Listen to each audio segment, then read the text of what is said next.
Yeah. Big bag, got him big mad. A nigga get into some money in his bitch bag. Jumping out the Rolls truck with the temp tag. I'm getting money, I don't get mad.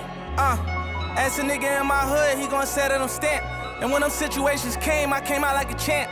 When it was pouring down raining, I came out of it damp. But now it's champagne showers when we poppin' the champ. We done all the fads and they traps. Niggas can't be us cause they rats. Stand tall, point a finger, never that. I knew a nigga had it all, went to the bing and get it back. That's why I'm humble as ever, and I rumble whatever. Don't chase hoes cause they come with the cheddar. I see my man girl start acting bougie when he fucked up his cheddar. Before you knew it, niggas was fucking her better. I knew about it and I wanted to tell him I felt funny as ever.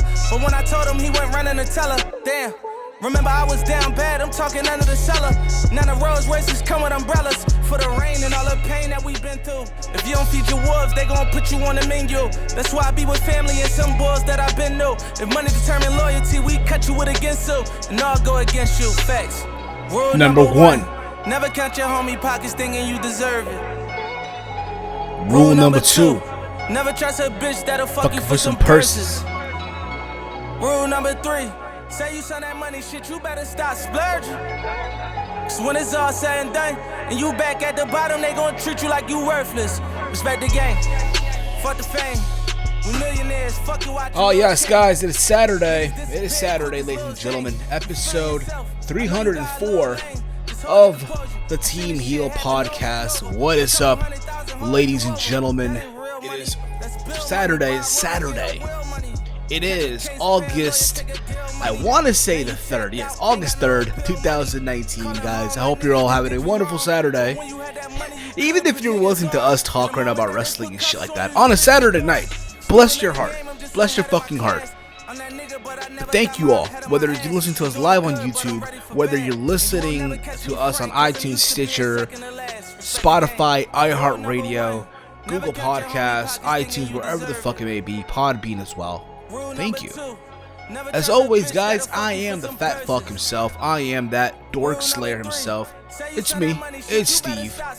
And I'm here joined by the good brother himself, all the way in Detroit, Michigan. The man with the golden charm, y'all.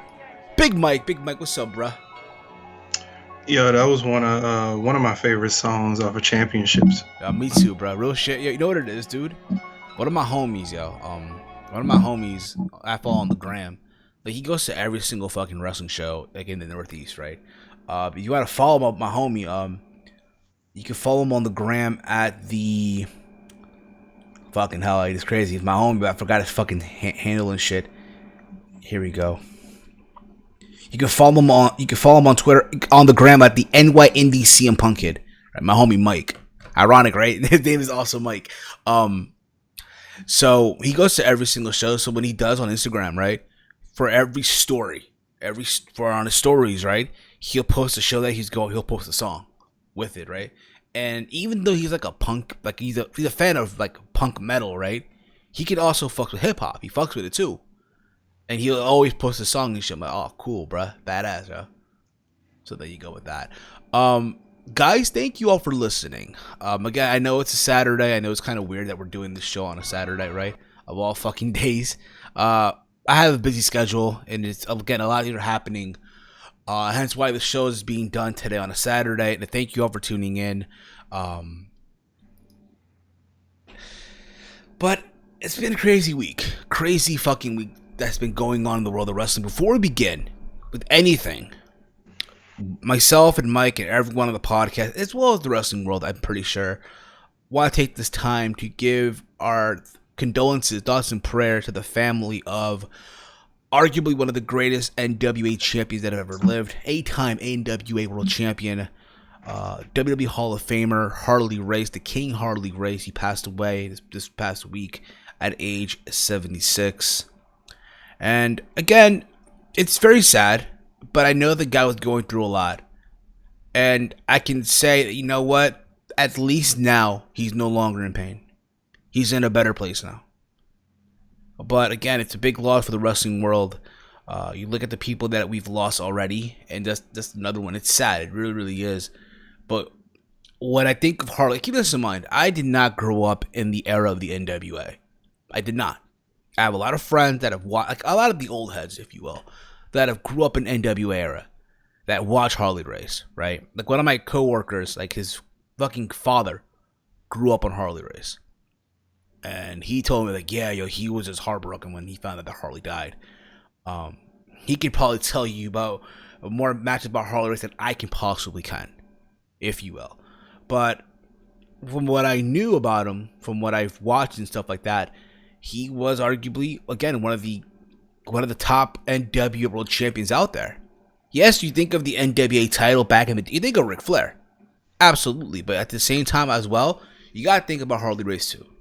And it's very sad. I know a lot of people, when you watched him in WWE, he was the king Harley race, but again, either way, it's a big loss. Mike, anything you want to say about that? They pretty much said everything. It's a big loss. 8-time NWA World Heavyweight Champion, the original King of the Ring, and but without the tournament. But he was the one who really, sort of sealed that whole King of the Ring thing. If it wasn't no King Harley race, there was no King of the Ring. So, but well, you could kind of say we didn't grow up in the NWA era, but we sort of did because we got a little taste of it in another brand called TNA.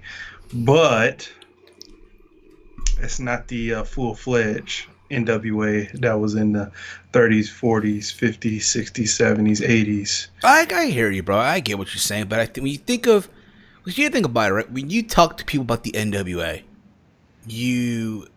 and the thing, like, for a lot of the old head, they'll tell you the glory years. Like, oh my god, back in the day, the NWA was real wrestling and shit like that, right? Mm-hmm. They'll tell you about Lou Thesz, and they'll tell you about Ric Flair and Harley Race and the classics of the Funks and the Briscoes and shit like that. They'll tell you that. They'll tell you about Starrcade 83 and all that stuff. And again, maybe because it also helps the fact that we weren't around that era. We weren't around. But you can appreciate it. And you go back in history. And again, I have the High Spots Network. And there's a documentary in the High Spots Wrestling Network, which is like the equivalent of the WWE Network for like all the independent stuff, right? But they also have documentaries. And one of the documentaries is like it's something to do with the Jim Crockett promotion when it was like at its peak, right? And it tells you about all the guys that were there and stuff like that. And again, you just watch it and it's like, wow, this brand back in the day, NWA, Jim Crockett, was actually, again, it was a big fucking deal. Granted, I don't mean to be a dick when I say this shit. I really don't. The NWA right now doesn't really have any stroke. It really, really doesn't. There's like no buzz behind it. Yes, granted, there's some talent there. Like Nick Aldis, who I think is doing the best performance of his career right now, hands down, at the NWA World Champion. James Storm is the fucking the NWA. Oh fuck! They just made this belt. It's the equivalent of the North American title NXT. Yeah, so he won that from Willie Mack. Yeah, he won. Nah, he won that from Colt Cabana. Oh, Colt Cabana won that from Willie. Yeah, Mack. the fucking hell, guys, help me out in the chat, guys. If you can, I understand. It looks like the United States on a belt. Yeah, basically the national champion, right? Yeah, he was that. He's that, and you think about this too. They just signed Eli Drake to NWA. You gonna Ring of Honor? No, so you gotta understand this too. We'll get into this right now. Fuck it. I talked about this on the Round the Point a couple weeks ago. That the NWA and Ring of Honor, they cut ties. They were working. Yeah, I know that, but I thought he would have went to Ring of Honor. Nah, he was part of NWA. Oh boy. Yeah. So they lost James Storm. They lost Colt Cabana. They didn't lose Colt Cabana because Colt Cabana was still part of Ring of Honor. But they lost Nick Aldis. They did lose James Storm and obviously Eli Drake. All that stuff. But again, it's sad. It's sad that Harley passed away. Shut up, Eli. But I want to believe again that, the guy, he's in a better place. Instead of, again, feeling sad, we should honor his legacy and just remember the good times, if you will. Even if you weren't around during that era. You know what I mean? Like, I watched Starrcade 83, and Flair versus Harley, Flair for the gold, that cage match was a classic. Yeah. Fucking classic. But anywho, guys, if you are new to the channel, hit that subscribe button down below. Hit the stream with a big old thumbs up, share it through social media. Please do. If you want to help out, support the podcast in any way, shape, or form, we have the Streamlabs enabled. That's right, the Streamlabs is enabled. Streamlabs.com/HeelSteven. You can leave a donation to the show. It will be so appreciated, but again, it's completely optional. Completely optional. Other ways you can support the podcast, again, just follow through all social media, whether it's my social media at HeelSteven, whether it's Big Mike's social media at Big Mike.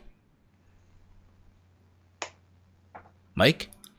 Oh, I thought you were going to finish it. 1995-13, right? Or 19? 19. Just say it, Mike. I feel like you should just say it. Just think of 19 and the year freaking rap was great. Okay. Big Mike 1995-19. Right. You can follow him there. You can follow him there on his social media. Or if not, follow the Team Meal Podcast Twitter account at Team Meal Podcast. Again, many ways to support the show. Again, also give it the 5-star ratings on iTunes. Give us a review as well. It'd be so appreciated. And all that fun stuff. You guys are fucking awesome as always. If you guys want awesome graphics designs, awesome logos done, like the one that you see for the Team Heel podcast, then my friends, look no further than to contact the greatest graphic designer in the IWC, the YWC, the homie himself, Salrex. And if you, again, are a podcaster, a YouTuber, and you want that fire, you want that smoke, then contact my boy right now. Our boy as well, because Big Mike is also can attest to how amazing is Salrex at SRXGFX on Twitter. And he will do amazing stuff for you, whether you want graphics done, whether you want a logo done, whether you want a video overlay like you see when I do Around the Point, and all that fun stuff. Okay? If you don't believe us, you could also ask JD from NY206. You could also ask the Solid Monster.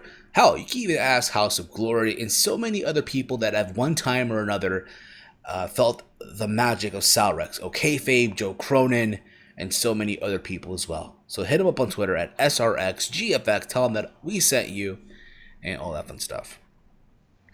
Mike, how's your week been? How's your week been though, bro? Overall. Week's been quiet, really still adjusting from freaking Vegas. Oh man, that whole time change. Oh bro, the West Coast effect, 3 hour difference and shit. The West Coast effect is just, and all that traveling because we drove. Oh, you drove there? I thought you flew there, bro. No, I don't like planes. Oh, dude, let me guess. Don't tell me. Final Destination. Final Destination and 9/11. Oh, bro, the plane scene, bro. It ruined me. Oh, dude, I had nothing, dude. When I was 13, I flew alone to South America. I was 13 years old. It was July, okay? And I remember when this happened. This is story time, by the way. Story time with Team Meal Podcast, okay?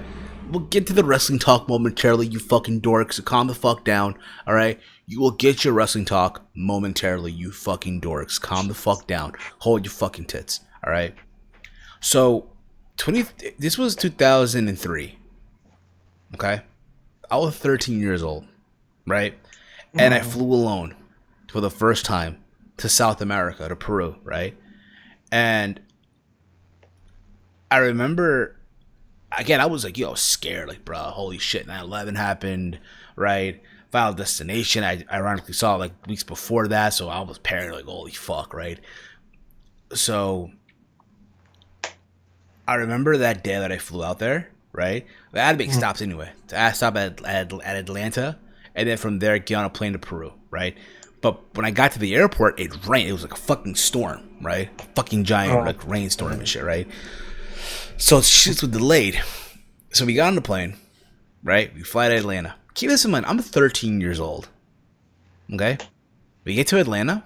I find out that my plane that supposed to take me to Peru left. Oh, wow, it left you? It left me. But keep this in mind, I was with someone, because again, I was a minor, so I couldn't really travel alone. So my mom, instead of paying the flight attendant to take care of me and shit, she relied on one of her friends that she was going to Peru too with her kids and shit to, whatever, right? Yeah. So we get to Atlanta. Keep this in mind, my mom's a travel agent. My mother is a fucking travel agent, okay? I am blessed to be the son of a travel agent, okay? I'm blessed in that regard. So we call my mom, like, yo, can you do us something? You know, find us something, right? All right, fine, no problem. I'll get you a plane from Atlanta to Miami and from Miami to Peru, right? No problem. No fucking problem. We get to Miami, guess what? The plane left again. Plane left again. Yep. We find out that the next flight to Peru from Miami was at fucking 11. Here's them up. We got there around 10ish. The next flight was at 11 p.m. the next day. Oh man. So I was gonna stay a whole fucking day at Miami Airport. So instead of that, we decided to get a hotel. A room in a hotel somewhere in Miami, right? Keep in mind, I'm 13, right? No problem. You know, I'm relaxed. I'm okay, right? All right. Get to Miami, right? We're in Miami, yeah. We go to the hotel. South Beach, bro. Think about this. Imagine me now at 29 going to South Beach in this situation, bro.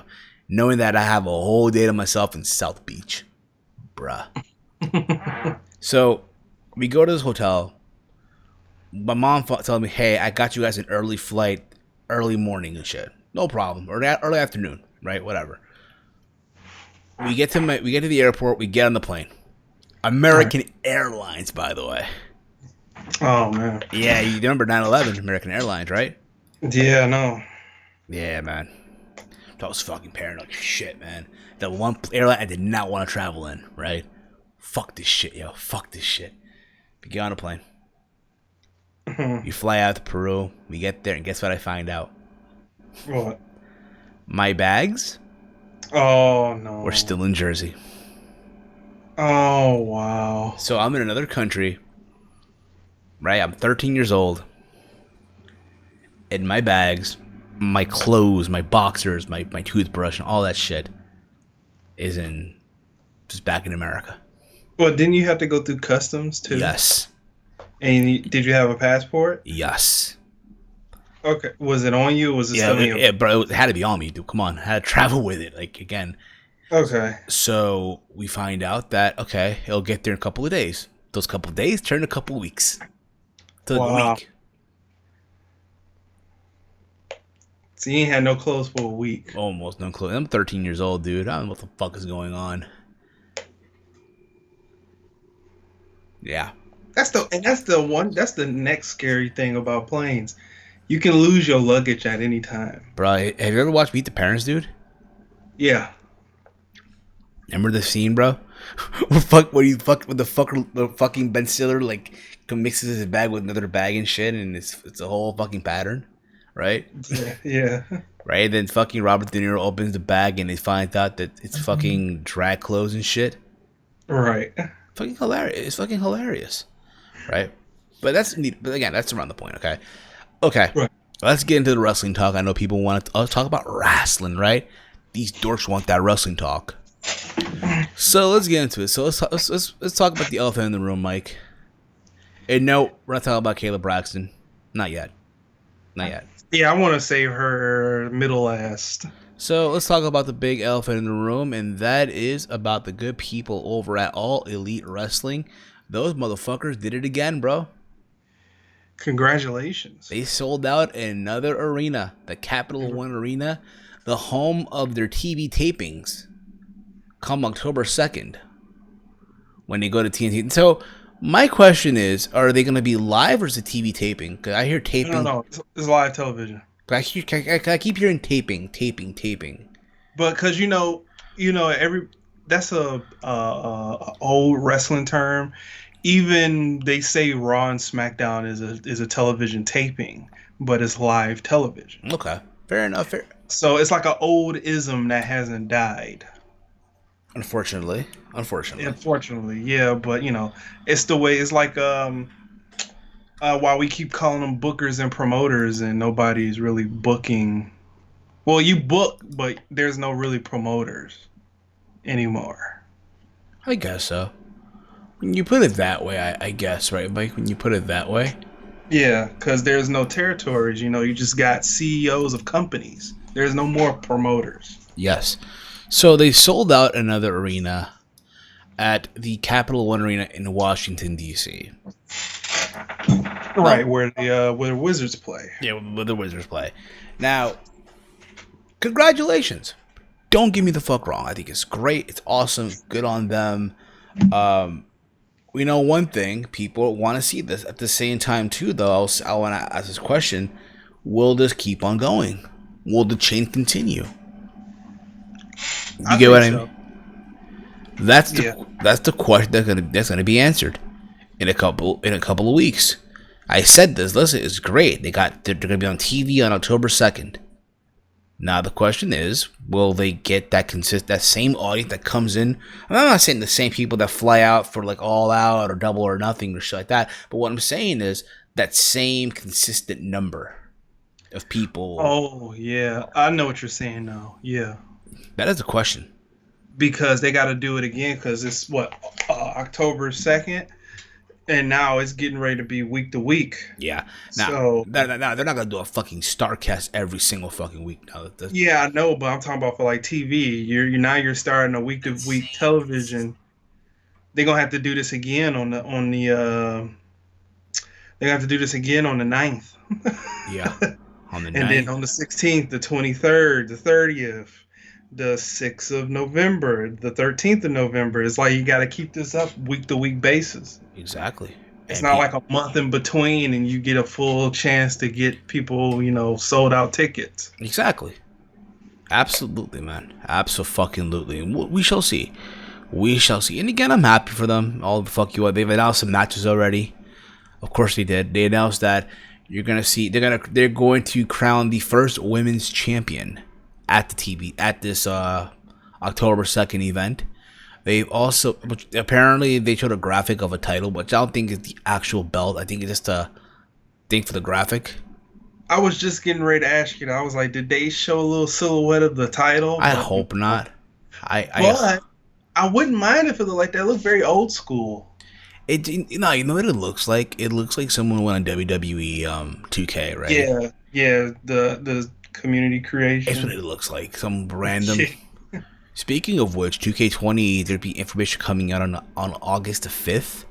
Yeah, next 2 days, Monday, yeah. Regarding, I guess, who's gonna be on the cover and some more features and shit like that. Honestly, I'm not buying 2K20.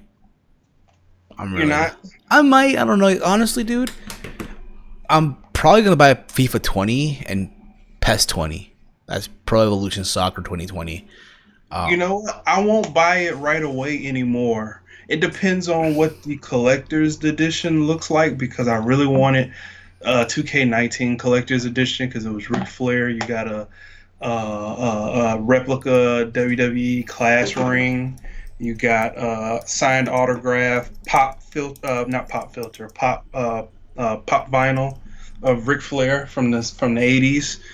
You got a signed autograph little picture and all the DLC and all that type of stuff. That's the only thing I wanted. But I couldn't get that. I was saving up. I couldn't get that. So I just got the game and just downloaded all of the DLC. It was pretty much maybe $80 altogether. Not bad. Not fucking bad.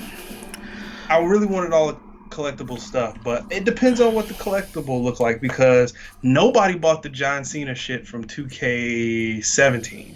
Can you blame them? 17. Can you blame them really? What? Can you blame them for not wanting to buy the John Cena shit?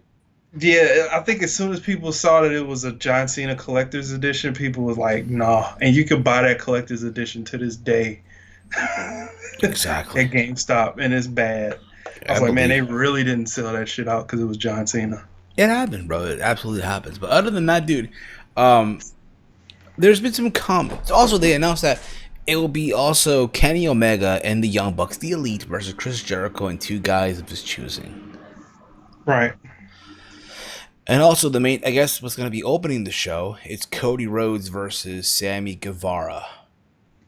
Yeah, now the question is who's going over? I say Cody. Probably. You would think so, right? Has to be Cody Rhodes. Yeah, but the smart way is to really, show your young talent. who's boss, bruh. Show them who's fucking boss. Right? Yeah, and that's the bad part. That's what happens when wrestlers book their own matches. I don't know about that. We'll see. I mean, again, I'm looking forward to seeing the show. I don't agree with some of the shit that Cody even sang, to be honest, which we'll get into right now. Freaking neither. So, Cody Rhodes was a guest on Busted Open Radio. And if I can find it here, find the transcript if you can, okay? Find the piece. He was a guest on Busted Open Radio a couple days ago. And he talked about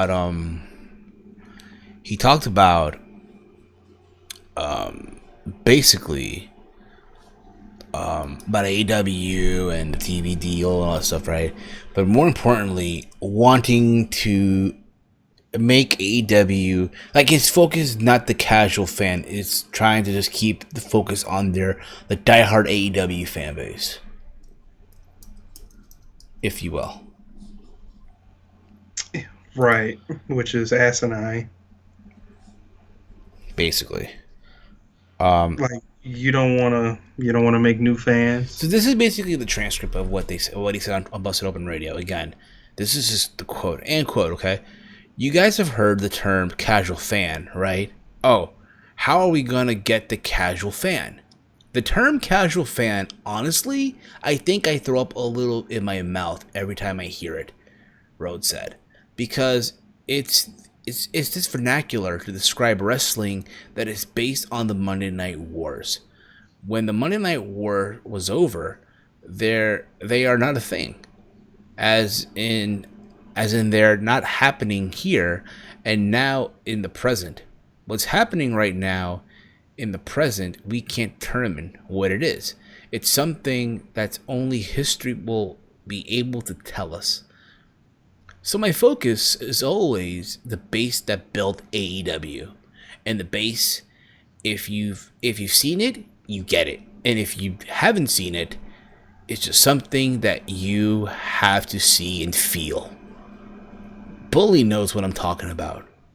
Because there's a lot of confidence that sometimes can be misplaced for arrogance on my half or the elite's behalf. At least he's honest about that. I'll give him that. But I've seen the power. He's seen the power, Mike. I've seen it, and that's why I want to focus on them first and foremost. And then he goes on to say this.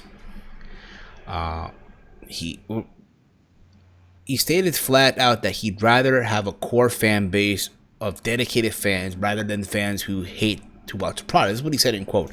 You know, there's people who are plenty critical of what AEW does, and instead of signal boosting that, I'd rather 100 of the fans that we have in that base, that one sulky son of a bitch that's not coming on board anyways.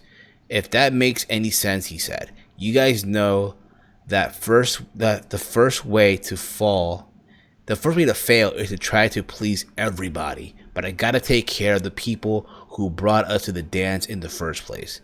And I think that will be appealing on a global level.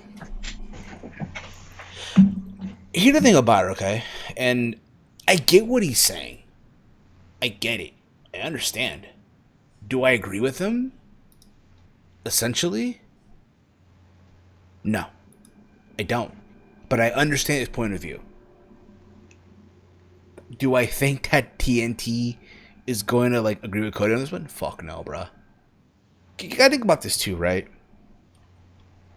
Not everyone that watches wrestling when they started watching wrestling was a hardcore fan. You start off as a casual. At one point, you start off as a casual fan. I'll give you this example. Many years ago, my cousin Diego, who used to live with me, right? When he came to America from Peru, right? One of the things that he got into was the UFC, right? Keep this in mind, the UFC at the time wasn't my cup of tea, right? And what he would do is he would like go to like fucking FYE or Sam Goody at the time, right? And buy the compilation DVDs, right? Like the best of and shit like that, right? And he would make me watch it with him. Even though the UFC, Mike, you there, bro? I'm listening. I'm listening to you. And he's like, yeah, Steve, watch with me. I'm like, fine. Even though it was my cup of tea, it was not my thing. But I watched it anyway. And what got me intrigued was Tito Ortiz. Tito Ortiz and the feud with Ken Shamrock, Tito with the feud with Chuck Liddell. And that's how it began. That's how my fandom for MMA began. But again, I started off as a casual. Right. That's what people need to understand. You need that casual fan base. Yes, the hardcore fan base will fucking be there. Those hundreds of thousands of fucking people will fucking be there no matter fucking what. That's not going to change. Now, again, what Cody's saying, is it stupid? Kinda, yeah, but I get where he's coming from. I get it. Mike, what do you think, bro? I 100% agree with what you said. The thing is that Cody seems like he's coming from a good place, but at the end of the day, his mouth gets him in trouble more than he thinks. Yeah. And some things you just have to go with the flow. Not really go with the flow, but like make the pace of the flow. Yes. And right now he's just like yeah, bro, going off the fucking rails. I'll say this so. I get it. He's an executive vice president, but I don't feel if you're talent, you should be doing PR like this. He shouldn't be. To me, it should be Tony Khan doing these interviews, and he has. He's done this interview before. He's been on Busted Open before. But to me, who should be saying this shit is Tony Khan, not Cody, who's a talent. You know what I mean? Like we don't know how much of that executive vice president shit is really legit. Exactly, because I feel like the other thing too, and then Cody did a video. We'll go back to this whole like casual debate thing in the bid. Not really a debate, but discussion more than anything. Okay, but Cody then did a video once the announcement came out that they sold out. Right, the fucking August 2nd event. Right. He posted a video on the AEW YouTube channel.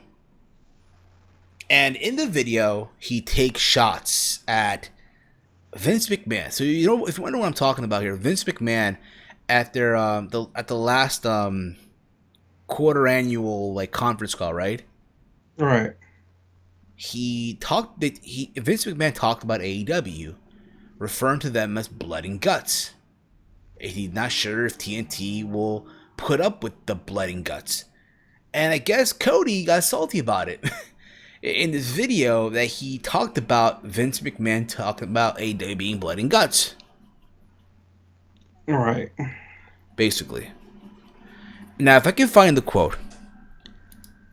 If I can find it. Let me see here. If I can find it here, okay?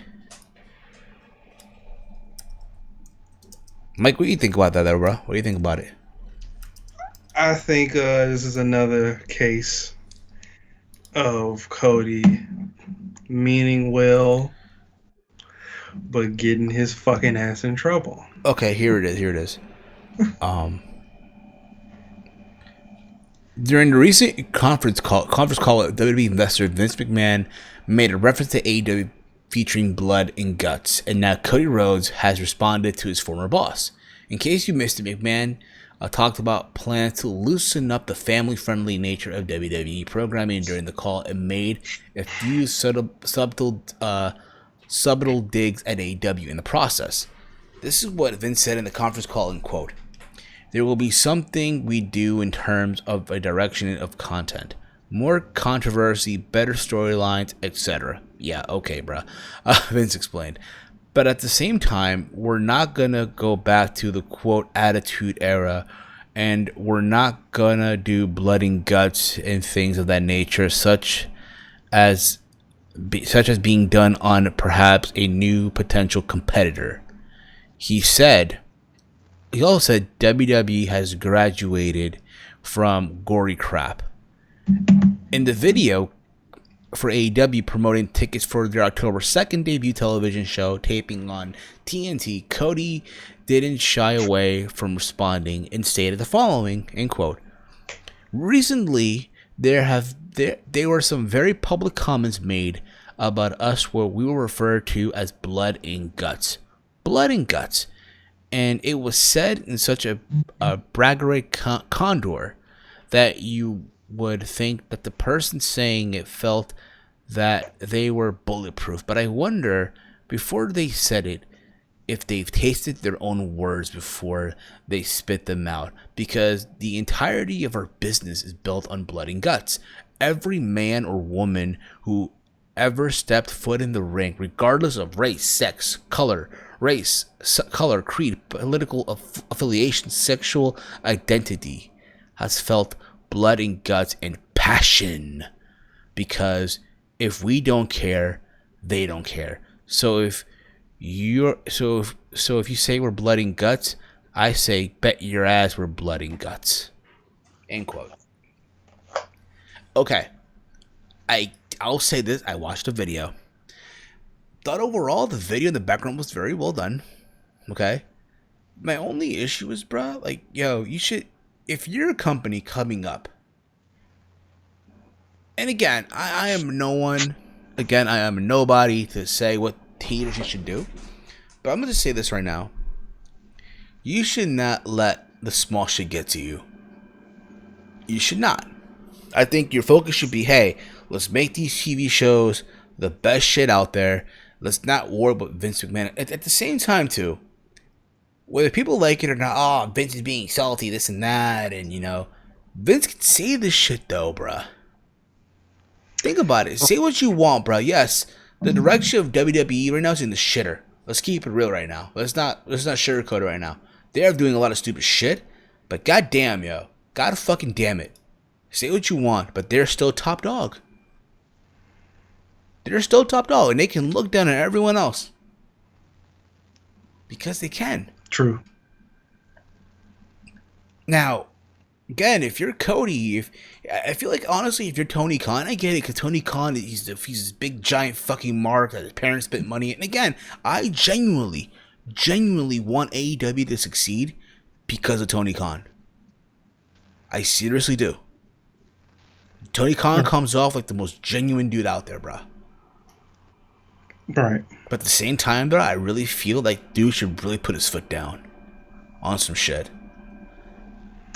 As a president of this company, like, bruh, listen, it's cool that you got the passion all the fuck you want, but take a chill, yo.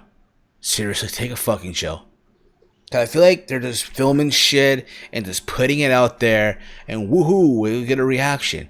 And yes, all these guys, like, AEW elitists, these fucking diehard, they're melting over this shit. Like, yeah, yo, it's fucking war now, yeah. No, it's not. I hate to be the one to say it, but it's not, people. It's fucking not. Here's what I gotta say about it. Go ahead, Mike. Don't hold back. Just off of what you said, like you said, Tony Khan should step his foot down and tell these guys to chill out. I think that he has these same feelings about what's going on and what's being talked about and all that type of stuff, because you know why? He has the same mindset. And he's a great guy. I'm not gonna lie. He's a really good guy, but he has the same mindset, and he is also around the same age as all of these guys that he's talking about. So you talking to a bunch of young guys who are hungry to basically try and prove themselves no matter what and who people say, and get overly offended when criticism come their way. But this is where you have to pump the brakes, because when you start flipping narratives, that's when it's a problem, because nobody said anything about the determination and the will of professional wrestlers. No one, no, absolutely not. No one has said that. No one has said, again, no one's questioning anything. Right. No one's questioning that. Like, that was never questioned. He was just talking about the blading, the unsafe chair shots, the thumbtacks, the dumping a guy on a sheet of barbed wire, all of that stuff. Table spots, chair shots to the back, leg, body, different. You see that on regular WWE television and everywhere else. It's just the health concern of your product.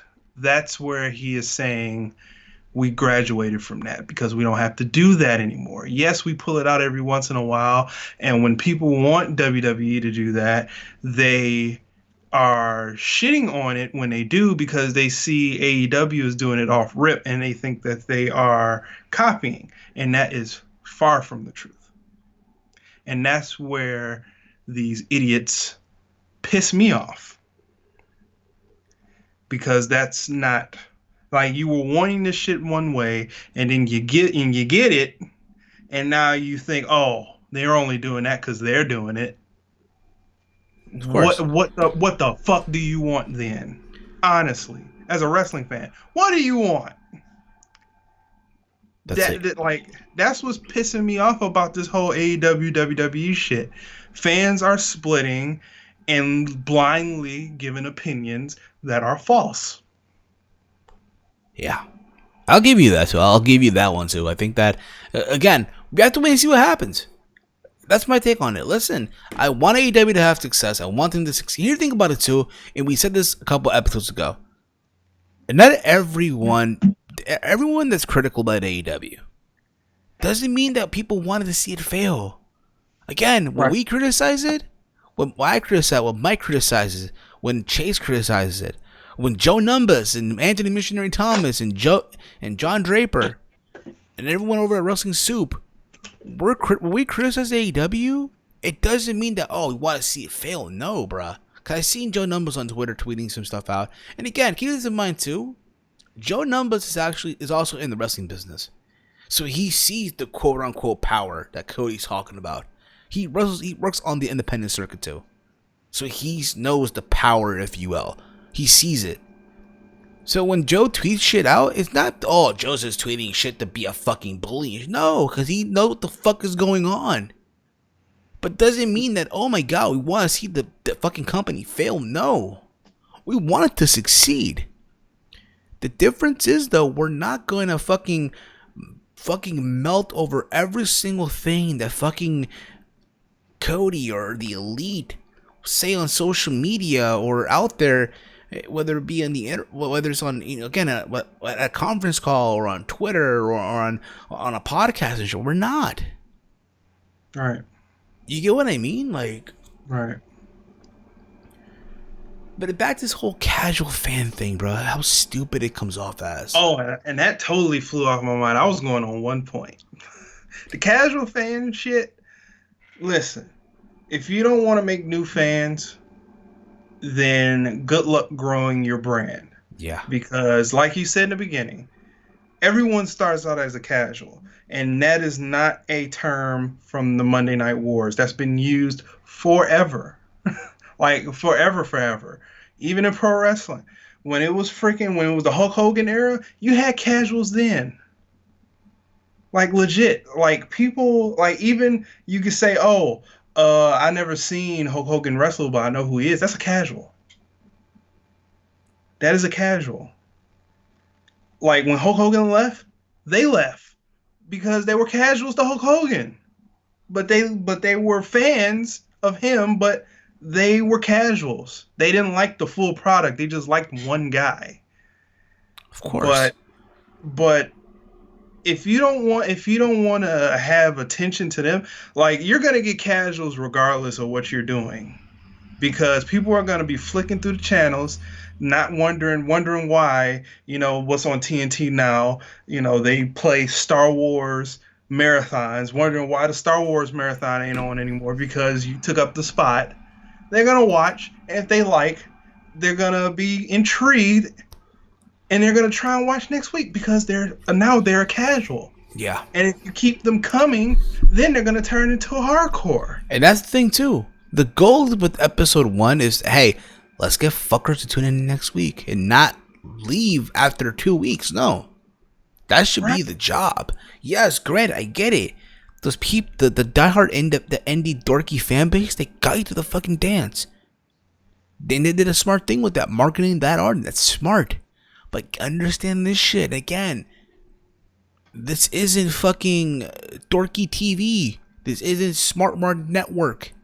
This is TNT we're talking. You think TNT is gonna look at what Cody said and go, yeah, that's right? No, bro, they're not. They're chuckling at the shit. Like, okay, bro, that's cute. But right. Listen, we don't want to harp on this way too much. I don't. I know we're almost an hour in. We talk about AEW the whole fucking time. You know it's crazy. Like, again, but this happens, okay? Guys, give us your thoughts on this whole thing. Keep this in mind too. They don't want to attract casuals, but yet they took a photo on TV Guide, all dressed up in suits. Right. Now, people that still get TV Guide, I don't know why and how.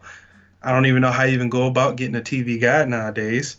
But people rolling through the pages and seeing you looking like Friends, thinking this is going to be a new sitcom, and they figure out, oh, it's professional wrestling. Hey, I'm going to tune in Wednesday and see what this is all about. They look so dapper, handsome, debonair, you know, in their little quirky little picture. I'm going to tune in and see what this is all about.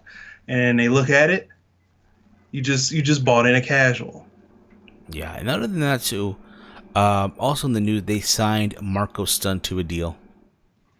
Right. I didn't even know who the fuck that was. I thought this was a 9-year-old kid that they signed. Yeah, bruh. I'm like, here's the thing about it. I've seen some of this. He's okay. But here's the thing about it too, though, bruh. If you're going to sign people, great, sign them. Right. But look at who the fuck are you signing. And just ask yourselves, yes, they're good talent. They're awesome on the independent circuit. But are they really meant for mainstream television? No. And this was one of my problems. Sorry to interrupt again. This was one of my problems that I thought that wouldn't happen, but could happen. Is them signing talent in between All In and Now, and them getting guys that aren't really good crossover. They're just getting more indie shit. And I was hoping that with these events that they were putting on, they were washing the indie off of them and trying to polish themselves for mainstream television. Because if you bring indie shit to mainstream, sometimes that doesn't resonate well with people. Yeah, it doesn't. And that happens with WWE too. So can you imagine? Can you imagine when they start on episode 1, you have in the ring, fucking Marco Stunt versus Sunny Kiss? Like, what the fuck? Yeah, right, and they have on a full blown indie match, like with all the theatrics and dumb fan pandering dumb shit, and it's like, where's the? And again, we're not shitting on them. We're not. Yeah, we're not. I'm not shitting on them at all. It might come off like that, but we're it's just like being realistic. Yeah, you have to, and it's hard to explain without comparing to WWE, because somehow WWE has perfected what mainstream wrestling looks like. Yeah, they have. They perfected this shit. And I don't know if it was because all the territories treated themselves as mainstream wrestling, even though they were territorial and they had their own TV networks and they were broadcasting in different states and cities. They had their own territory. Exactly. I don't know if that was because of that or if it was something. Like, something clicked back then that WWE has built a formula. That's why we call it so formulaic, because they need to get out of their formula ways. But They need to find a formula that works. This indie shit don't work. You need to think about it. Again, I'm happy that, and also, I'm happy that these guys are getting the platform. I'm happy for that. Right. I'm happy that there's a company coming up with the budget that they have. I'm happy for that. But at the same time, it's like, bruh, Right. And for an example. Put your feet on the ground. Right. For an example. Like, we listen to hip-hop. Some of us listen to different genres. You hope that a mixtape rapper can turn into a mainstream rapper. Like, okay, he can put these mixtapes out, but can he make a thorough album? I'll give you an example. Fucking Lil Wayne. Lil Wayne. Drake. Nas. Jay-Z. Biggie Smalls. Fucking... Mobb Deep. Fucking... Cassidy. J. Cole. Meek Mill. Shit, Meek. Kendrick Lamar. Yeah. Like, all of these guys are great mixtape artists that put together thorough albums. They put fire, yeah. But then you then you got these guys that go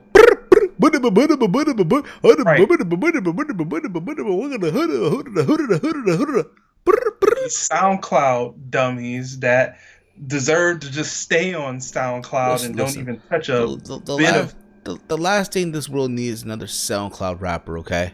If you have a SoundCloud account, if you're an upcoming rapper and all you do is mumble, right? Do yourself a fucking favor right now. Delete your fucking SoundCloud account. And you know what? I feel bad for the rappers that actually rap, that put their songs on SoundCloud, because your shit is just being diluted through all the garbage that is on SoundCloud with these emo, I want to die mumble rappers, these punk rockers, these failed punk rockers who are trying to be hip hop artists. That's what I call them. Yeah, they're failed punk rockers trying to be hip hop artists. Well, again, it is what it is. We're not trying to shit on these guys. Good luck to them on October 2nd. I just hope it's good television. I just hope that they live up to that expectation. And another thing too, I know Chase said this, and it is very true about it. It's very true. I know Chase said this on Twitter, and I agree with Chase on this one. I just hope that that the TV shows are not the same like these fucking pay-per-views as far as the quality of the matches. If they are, why the fuck am I spending $40 on All Out or shit like that?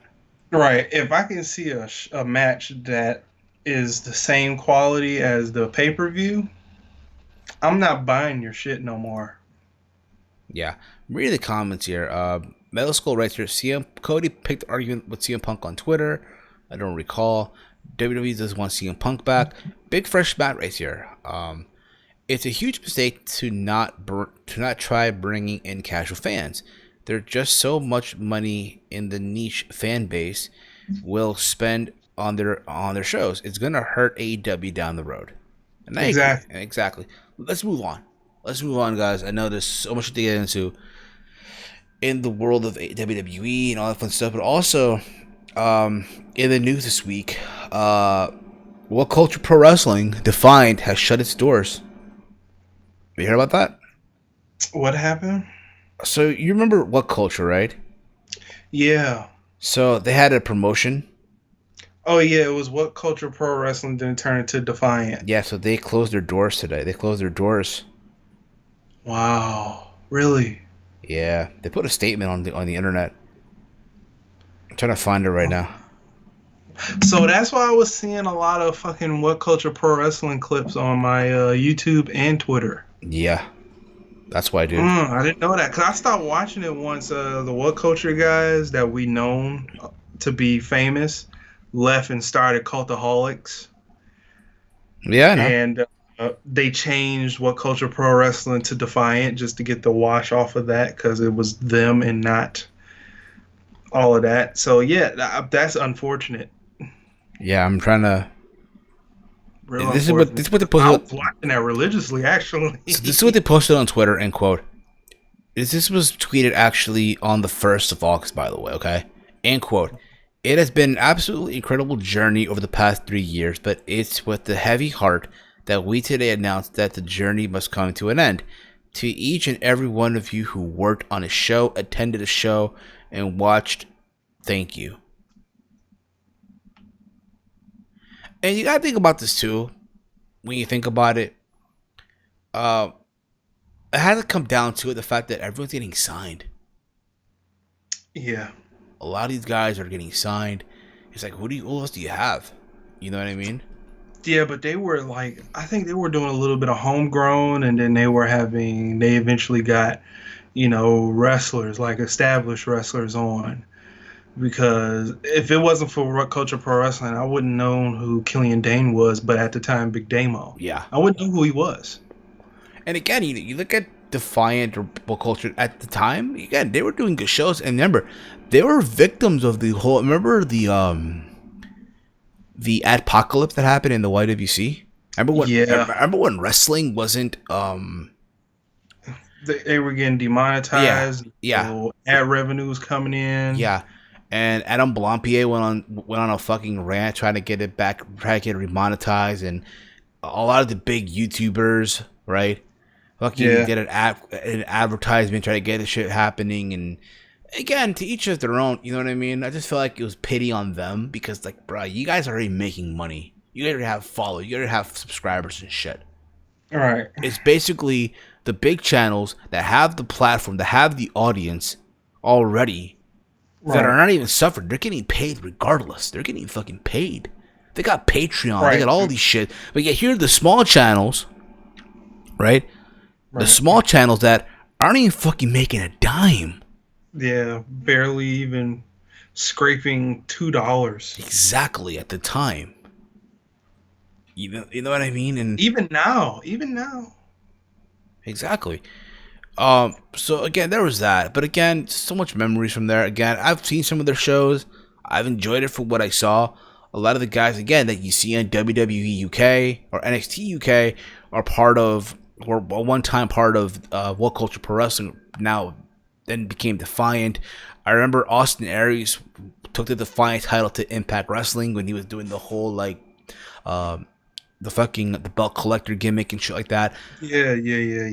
I remember that too. But again, things happen. It's sad, but again, teach their own, right? I've seen everyone on Twitter. Yeah, I wouldn't even know who Zach Gibson is, dude. Zach Gibson. I wouldn't even know who El Ligario was if it wasn't for them. Yeah, I've been knowing about El Ligario. I've seen some of the stuff years ago on Southside. Yeah, pretty good stuff. Well, I don't like. It took me a while to know what independent wrestling was. Doing this stuff on YouTube, like even before YouTube, I was like, oh man, this other shit other than WWE and TNA, I didn't know. Yeah, so exactly. So before we move on, because I know there's a lot of wrestling stuff, I want to take this time to give our condolences to all the victims out there that. Again, we just became victim today about the gun shooting in El Paso. Yeah, I saw that. And stereotypical shooter, too. Yeah, 18 people. Yeah, 18 people, yeah, in a mall. It's sad. It's very sad. My thing is, when will this come to an end? The sad part about it is not. It's not going to come to an end. It's not. It's going to continue happening, whether we... Again, it sucks. No matter what you try to do, no matter how you try to spin on it, no matter how you try to prevent this from happening, it's going to happen again. That's the sad part about it, Yeah, and for what reason? What did these 18 people, what did they do to you? What did these 18 people that died today, what did they do to that individual? To deserve that, if you will? Yeah, I don't get why your hatred of people different than you, like, you have to go and ruin other people's lives. Yeah, bro. When at the end of the day, your life is the one that's ruining you. Yeah, cause think about this. Said, hey, yo, someone lost a son, someone lost a daughter, someone lost a child, someone lost a brother, a sister, a mother, a father, a husband, a wife. You know what I mean? Yeah. something, you know what I mean? A friend, a coworker, and it sucks. It really sucks. It's so unfortunate. Right. That, you know what? I think you should count. Everyone should just count their blessings. Be thankful that you have the people around you who, at the moment that you have them, because you just don't know if that person will be there tomorrow. You just don't fucking know. That's just the sad reality. Right. You know? Yeah, that is. Tomorrow isn't promised, and doing crap like this really ensures that. Yeah, it really, really does. Really, really does. And you know what's crazy? You know, What? I got family in El Paso. I got family in Texas, but not in El Paso. Exactly. Like, one of my friends that she lives out there, I hit her up. I'm like, hey, are you okay? And she's like, yeah, I'm okay, and this and that. Because, again, you worry. Yeah. You worry about this stuff, you know? Right. Again, and again, understand this. Gun violence does not give a fuck who you are. Does not give a shit what city you live in. You can live in the nicest city in the world where, oh my god, crime never happens. And guess what? Does not give a flying fuck, yo. Yeah, you can be an innocent bystander and still be a victim. Exactly. You can be minding your own fucking business. Crossing the street. But anyway, let's move on. Let's move on from this. Yep. Let's talk about some other stuff that happened as well. So, Mike, who's the one that framed Roman Reigns? Who did it? I don't know. Who framed... I don't know. Who did it? Can we just say... From what everybody says who it is, I don't see how that'll be like a gas moment. I think that'll be a lukewarm. My only thing is this. My issue is that, SummerSlam's in 2 weeks. It's literally this next coming Sunday. Yeah, the go home shows next week. So you're doing this storyline just a week or two away from SummerSlam, when you could have done this shit a month ago. This is what I would have done. Why? What I would have done? Have this shit happen in the month of July. You take Roman out. You take him out. Right? Because you know what? They're not thinking about this shit right now. Because you know why? They are writing the show as it goes. Because Vince. These days. They literally put in a script. Vince doesn't like it. He fired a guy that day. And he rewrote the whole show himself. Along with Eric Bischoff. Yeah. Legit. He wrote 1 hour. While that first hour was going on, he wrote the second hour. So by the time 9 o'clock came on, the second hour was just being produced. That's why social media was so fucked up. That's why everybody was such in a loop. That's why everything was such a disconnect. Because that's why the ratings plummeted. Because people wanted to see one thing and they didn't give it to them. And that's fucked. Exactly. And think about it too. Like, yo, it's sad. Like, yo, and I said this shit in my review. Because I try to be active throughout SummerSlam season. I try to be active. I can't always be active. I can't. I did a Raw review, but I didn't do a SmackDown review. Okay. Yeah, I did a Smack. I did them both. However, I did do a re-reaction to the August 1st warning. 6 years oh later. My god. We'll get to that later if you want.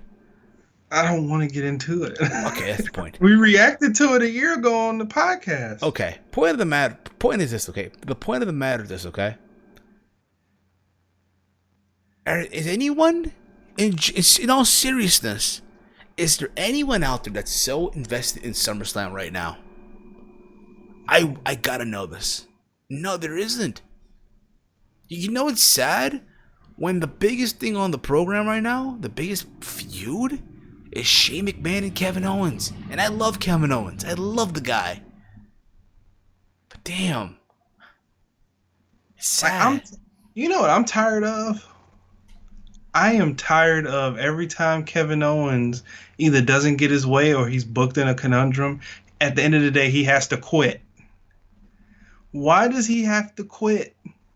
Like, that's some bullshit. It's like, why are you booking him like this? He's not Batista. Not big. Like, He's not Big Dave. Come on. no, he's not. Batista quit twice on television. Yeah. And now you're booking him this way. Like, I don't like that. And another thing is that this SummerSlam, usually we be figuring out, like, okay, what's the matches? We usually have a couple matches. They have literally, 5 to 6 matches already announced? And nobody gives a shit about them. Nope. And that's the sad part. We'll be like, around this time, I think around this time last year, they only had maybe 2 matches announced. And then they all did them the go home week, the go home show week. They released all the other matches. They released all these matches a couple weeks in advance, and still nobody gives a shit.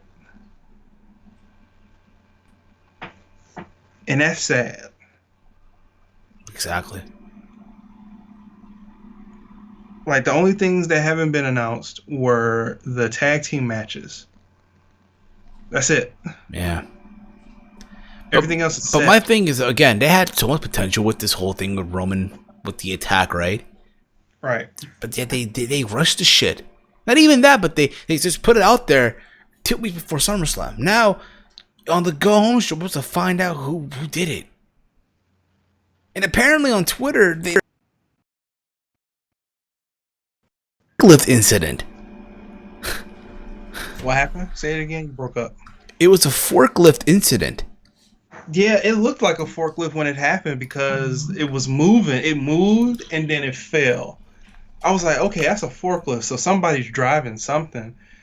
And they didn't say what the heck. They just said it just randomly fell. I was like, well, did Braun Strowman pull it down with a grappling hook like he did last time? Because that's the only person that grabbed down a set on top of people. It was Brock Lesnar and Kane, and nobody gave a shit about Kane. That's what I wanted. And again, it's such a fucking sad thing right now.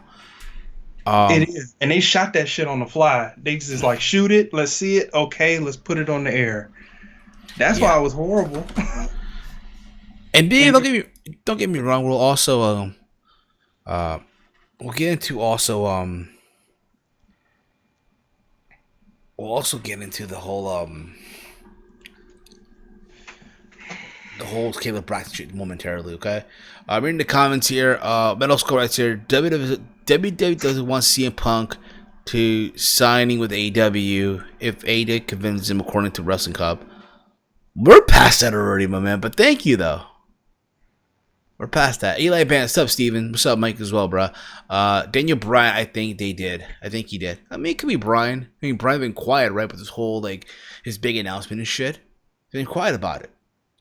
Yeah, you want to hear the theory? Sure. The theory is because if you noticed, when not Brock Lesnar, oh my goodness, when Roman Reigns was walking in the back, they said I was talking to somebody. They said you seen a guy look, smirk, and then walk back quietly like nothing happened. That guy was Buddy Murphy. So people are saying, oh, the best kept secret did this. That's why it's a whodunit. It's a double entendre. My only thing, okay, if it's Buddy Murphy, awesome, you're giving a shot to someone new. Right. But you're doing it 2 weeks, literally, on their second biggest show of the year, just to have him job out to Roman Reigns. That's the negative.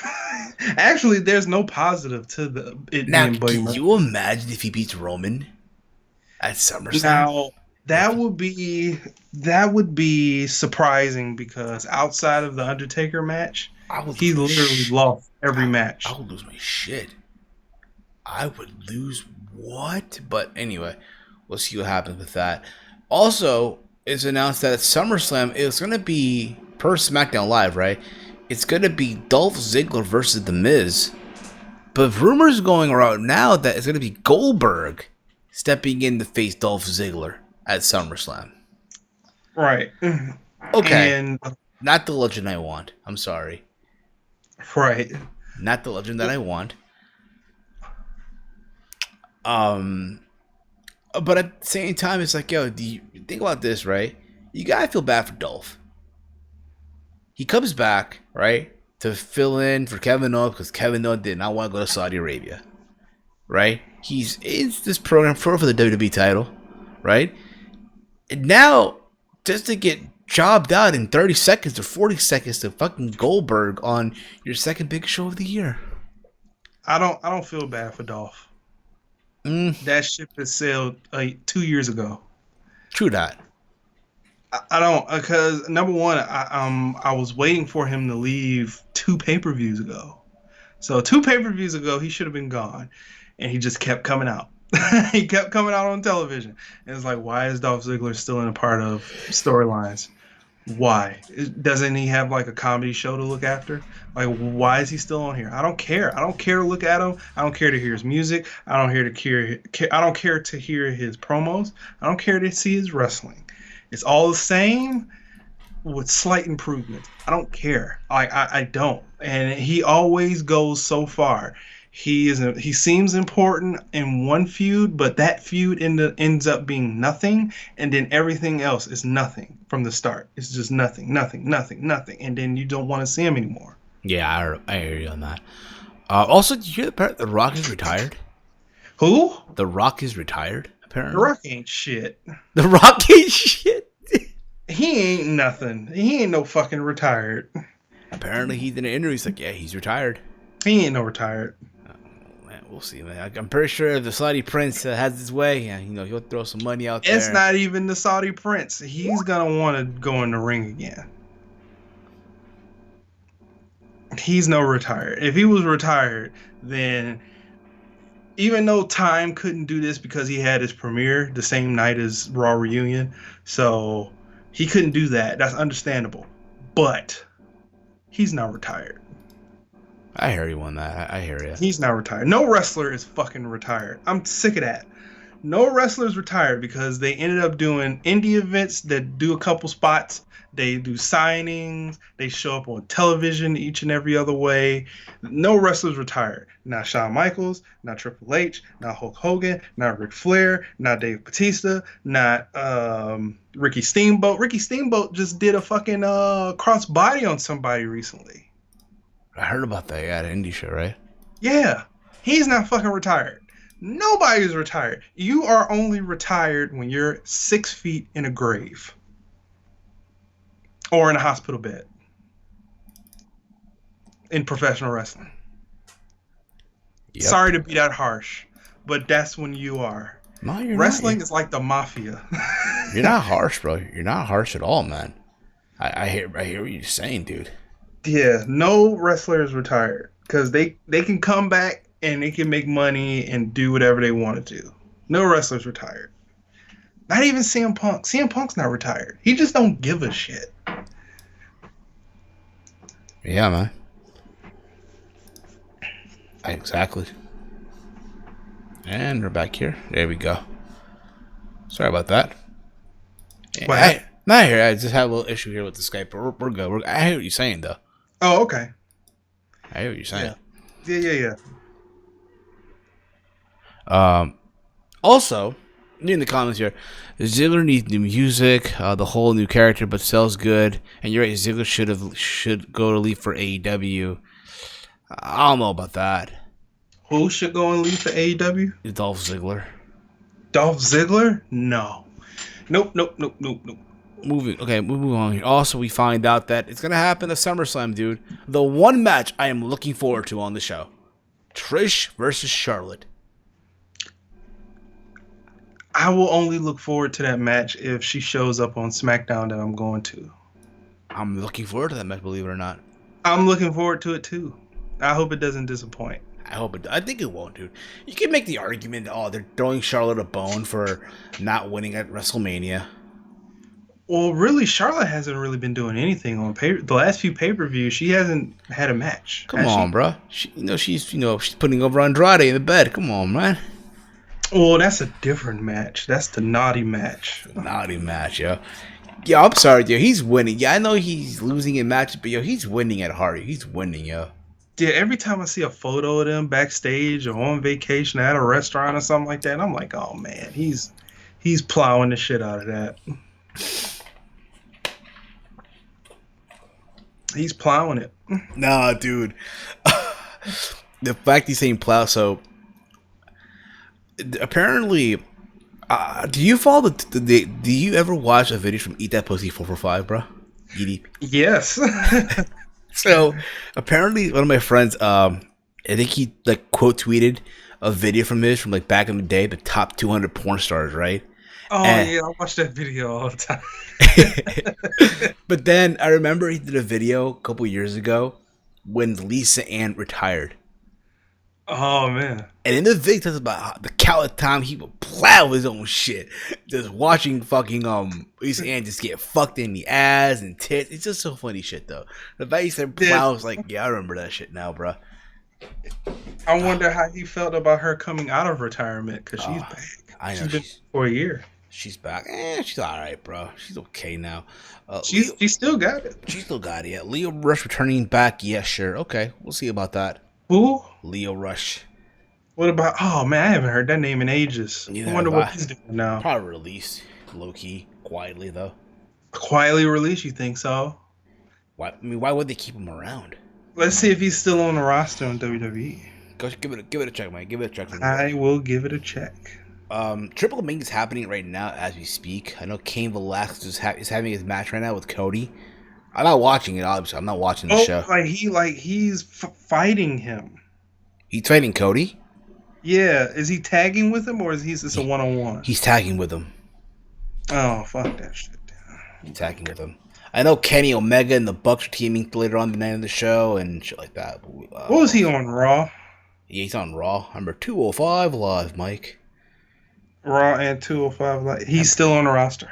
Okay, fair enough. He's on the Raw roster. He came to collect. Also,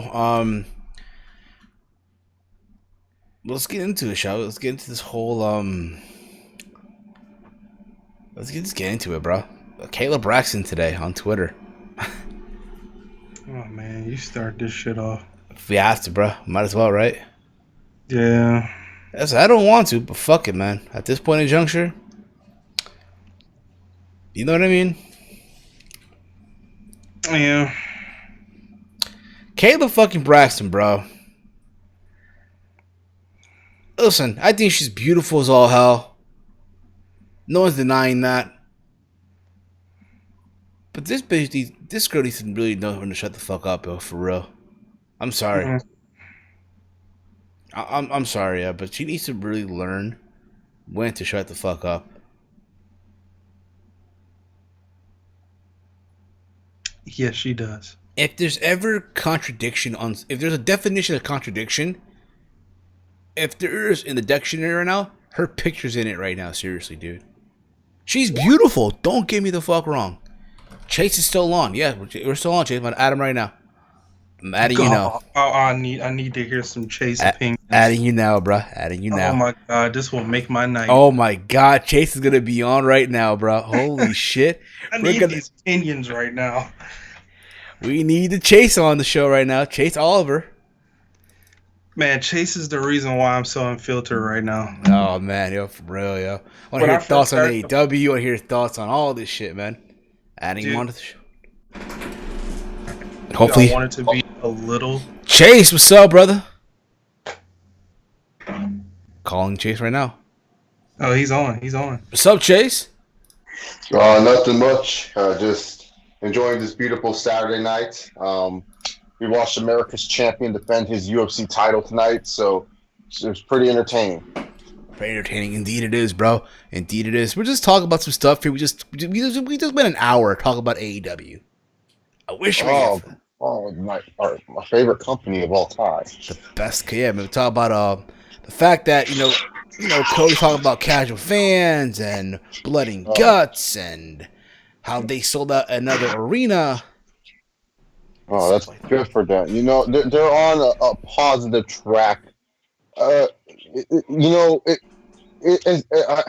just wait until something bad happens for them. Like, and the reason why I say that is because I really want to know how the fans will spin it. Like, be like, well, this is the first time they had something bad happen, or blah blah blah, and X's and O's. Like, I don't know, man. Like, AEW is just such a weird thing, man. Like, I feel like this is like a rib by Vince McMahon. Like, Like, I have a theory, and I know this is everyone's like, well, Vince Russo has this theory. Well, I have this theory too, man.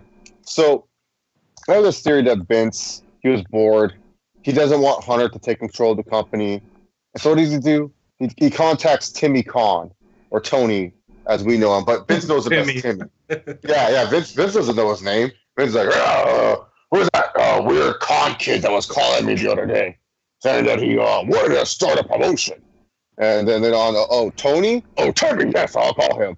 And then Vince called Tony up and then suggested this idea. Because, like, originally, the original idea for All Elite Wrestling was what? World's Best Wrestling? I'm sorry, that sounds like a Vince name. That doesn't sound like something Tony Khan would think of.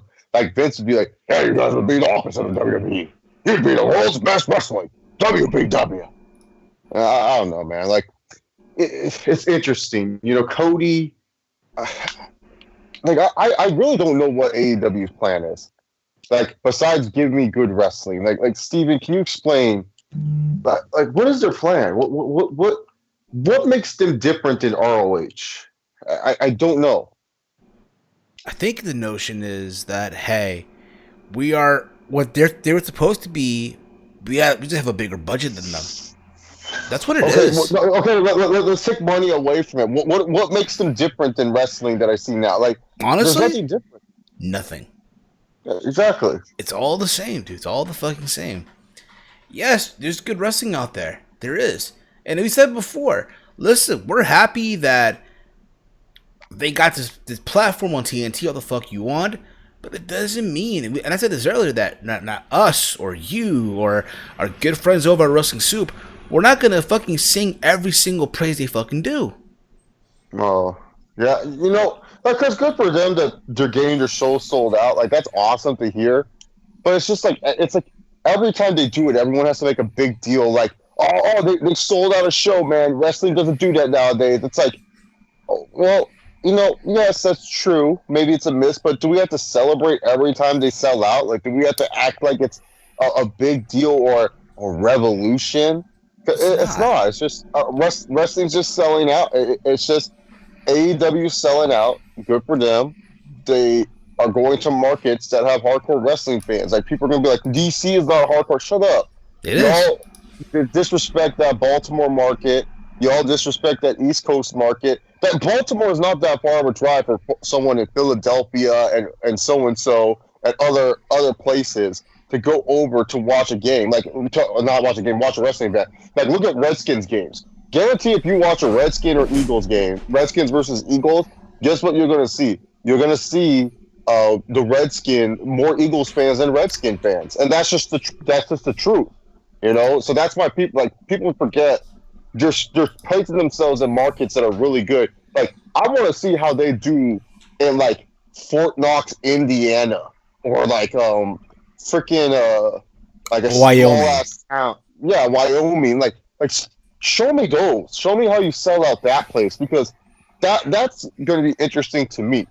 Not like a Washington D.C., not a New York, Chicago, or yeah. You know, like Colby Covington sold it out tonight, Steven. There was not one up D.C. There was not at the best arena in the country, bro. The Prudential Center, man. Did you watch America's Champion, Steven? Did you go there live to watch? I was to watch America's Champion. I was at work, dude. I was not able to go. You know what's funny though, bro? My friend went. Oh, okay, that's good. And he's like, yo, it's funny that he came out to Kurt Angle's theme song and shit. Oh, dude, that shit was hilarious. When I heard and you know what's crazy too? You know, all these MMA fans act like they don't know pro wrestling. They're all chanting "You suck." Yeah, they're exactly. chanting "You suck" at the like that's the thing. Stop. Like, this is what I hate about some MMA fans.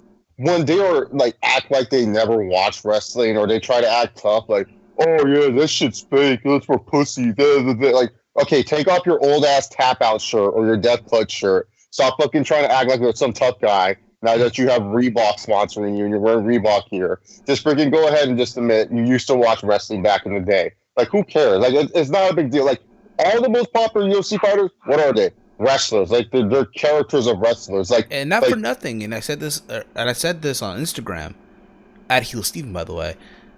Say what you want about Colby Covington, about his political views, all the fuck you want. But you cannot tell me that guy did not benefit from being in pro wrestling. Oh, dude, no, he benefited from the time he was at an Impact and, working with Bobby Lashley and Dan Lambert. Like, and people say Dan Lambert, even to this day, even like those who probably seen like a little clips of it, a lot of people say Dan Lambert, one of the best promos in wrestling. Like people like Dan Lambert's promos and stuff.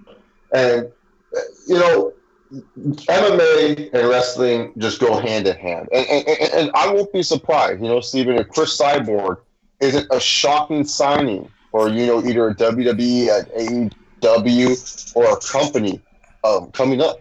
She's a free agent now. I won't be surprised. Like, why would she want to go? What is there left to do for Cyborg in MMA? Oh, dude, you got to do the big match, bro. You got to do Nyla Rose versus Chris Cyborg, man. Come on, man. Oh, yeah. No, that would be good, yeah. And then Cyborg can squash her, and then Cyborg can be women's champion, and then Brandy can beat her via roll-up. So there's the main event right there. Exactly. That's the main event right there, bro. That's the fucking main event. Now, Steven, before we get on to the next subject, I just want to talk about Hangman Page. Can I talk about the Hangman for a minute? Did you guys talk about Hangman at all? You want to talk? AEW? You want to talk about Seabiscuit, bro? Let's talk about Seabiscuit then. Let's talk about Seabiscuit. Okay. Oh, man, Seabiscuit. Yeah. So Hangman, there's so much debate. Coming up to AEW's first major pay-per-view, All Out, I look at this card, and I look at Kenny Omega versus Jon Moxley, the artist formerly known as Dean Ambrose, and I say to myself, why is this not for the world title? Hell, I even look at Cody versus Shawn Spears, and I say to myself, why is this not for the world title? I'm sorry, man. Hangman, it's nothing against Chris Jericho. Jericho's the main eventer. But Hangman Page, I don't know how you guys feel about it. He's just not a main eventer. I've watched all these matches. I've watched ROH matches of this guy. I've watched some New Japan stuff of this guy. I've watched him in last year. He participated in the G1 last year, if I'm correct. I watched some of those matches. I just don't see it. I see him as a TV champion. He hears a good theme song. That's it. Like, all I hear is a good theme song. I don't see world champion. You know what it is, and I'll agree with you. I think he will be there eventually. He's not there now. He's not. To me, I think what it comes down to is the fact that if you're to put the belt on, let's say, Cody, or let's say, I don't know, Kenny Omega, oh my God, they're putting the belt on the executive vice president. So what the fuck? Well, Kenny's regarded as one of the best wrestlers in the world by most people. I agree. So there's no complaint there. Cody Rhodes, yes, the people would just be talking about he's Jeff Jarretting himself to the top. But then again, you need that type of heel. That's what helped TNA back in the day. Yeah, we make fun and joke about it, but what helped TNA back in the day is that they had a good heel in Jeff Jarrett, and that helped the viewership for TNA. Exactly. Like, to me, I just don't feel like Hangman Page is your world champion. I agree. Like, I agree with you on that. To me, but if he went, because I see so many people defending him, and it's like I just find it ridiculous, Steven. Like some guy, I had a debate. He's like, oh, showing Hangman going 50-50 with Kip Sabian shows that he can go toe-to-toe with anyone. And I'm like, okay, this is like, think about it. AEW likes to think about this shit as a sport, correct? Yes. Right, Steven? Yes. All right. It's like in the UFC. Who gets the title shots, Steven? Who gets title shots in the UFC? Can you please tell me who gets title shots? Colby Covington. No, but who normally gets title shots? Colby's just in a good situation. Like, after a performance like that, against Robbie Lawler, very impressive. He didn't knock him out. He didn't get submission. Dana White only cares about stoppages. Yeah, exactly. Thiago Santos. He knocked out 2 bums, and then all of a sudden he's a championship contender to John Jones. But you know what? You believe it because he has knockout power. Francis Ngannou. Yes. Yeah, I'm not. He didn't knock out any bums, but the Black Beast. He knocked out. Derek Lewis. He knocked out one dude, and he got a world title opportunity. And he said his balls were hot. That's what I'm trying to say. It's like AEW tries to present themselves as a sport, but when your number one contender is having 50-50 matches with a guy like Kip Sabian, who is nowhere near, and I don't care if anyone says, well, you got to watch Progress Pro Wrestling on June 10th, 2016 to see the art of Kip Sabian as the main eventer. No, I'm not going to watch this shit. Okay? Is he booked in that show? I don't know. I just made up a show off the top of my head. Okay, I'm about to say. Well, from what I see from Kip Sabian, because again, here and there, he wrestles a lot in IPW in the UK. I know no one knows what that is, but I know I don't know UK wrestling. I'm just making up a show because like that's what people will say to me. And what I'm trying to say to you is that AEW is trying to present themselves as a sport. Oh, I hear you. If you're number one, if the top contender is struggling with a guy who is never going to be on the top contender level, I really don't have interest in your top contender. Like they haven't done a good job building Hangman up as a threat. Like like I just don't like. And like I guess like people say, well, what about the times in UFC or in sports where the underdog comes through against the champion? That's true. Yes, there are moments like that. But you haven't even made Hangman seem like he's like that type of guy. He struggled in a Fatal 4-Way. He struggled in a Battle Royale. And he struggled with Kip Sabian. Yeah. I'm sorry. He's not really not a a lot. main eventer. You know what it is, bro? He reminds me of... And like, you may think I'm kind of like a little bit, but fine. Someone like Magnum TA back in the day. Magnum was someone... Magnum TA had potential. This guy Yeah, he has... did.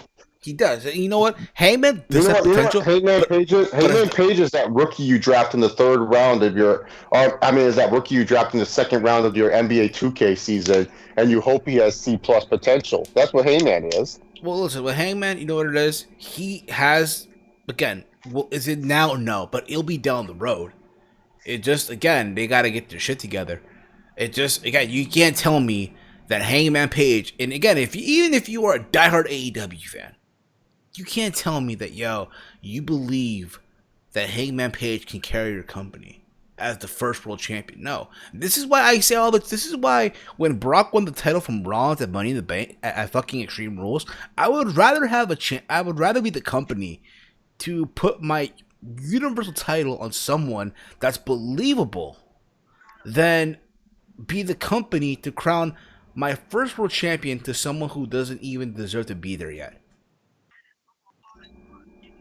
Oh, yeah, 100% agree. 100%. End of the day, and listen, it's not a knock. We're not knocking Hangman Page. We're not. It's not a knock by no means at all. From my end, from my perspective, like, I don't know about Chase's point of view of it, but I think at the same time, it's like, if they're smart, they give it to Jericho. Jericho should be the guy to carry your company. And granted, you see, they're not giving the new talent opportunities. Hey, he's getting the rub of Jericho. What else could you ask for? Right. What else can you fucking ask for, yo? At the end of the fucking day. You know what I mean? So, we're going to talk about this right now. So, Kayla Braxton, bro. Kayla fucking Braxton. Jesus. Yeah, so in case you guys wondering, so on Tuesday on SmackDown, when the whole Roman Reigns thing happened, right? I guess she did some bad acting. And this is what she posted on Twitter today. And quote. That's why she was so upset at people, because her acting was terrible? Oh, wow. So this is what she said in quote. Ever start a movie and quickly realize how bad it is, but finish it anyway? I just did that, but here's what I don't do. Call the movie out because I hate to insult people on something they created when I have zero knowledge or skill on movie making. Some of you should take a note. There's more, by the way. There's more. She then goes on to say, it's appealing how mean people can be to people they don't even know. It's truly sad. We should all thrive to be better. Hurting others shouldn't make you feel better. If it does, well, I'll say a prayer for you. Oh, that's nice. Yeah. Here's my thing, right? She's beautiful, all the fuck you want. But we were saying earlier, she needs to shut the fuck up on social media. She really, really does. And again, it's one of those things where I get it. Hey, you're frustrated. If you are, that's fine. If you're frustrated and people's react, that's fine. But I really hope, this is my thing, that in Winter Park, Florida, at the PC, bet they do give some type of lesson to the talent on how to carry themselves on social media.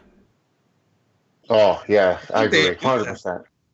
They need to, like, yo, a course on how to have thick skin.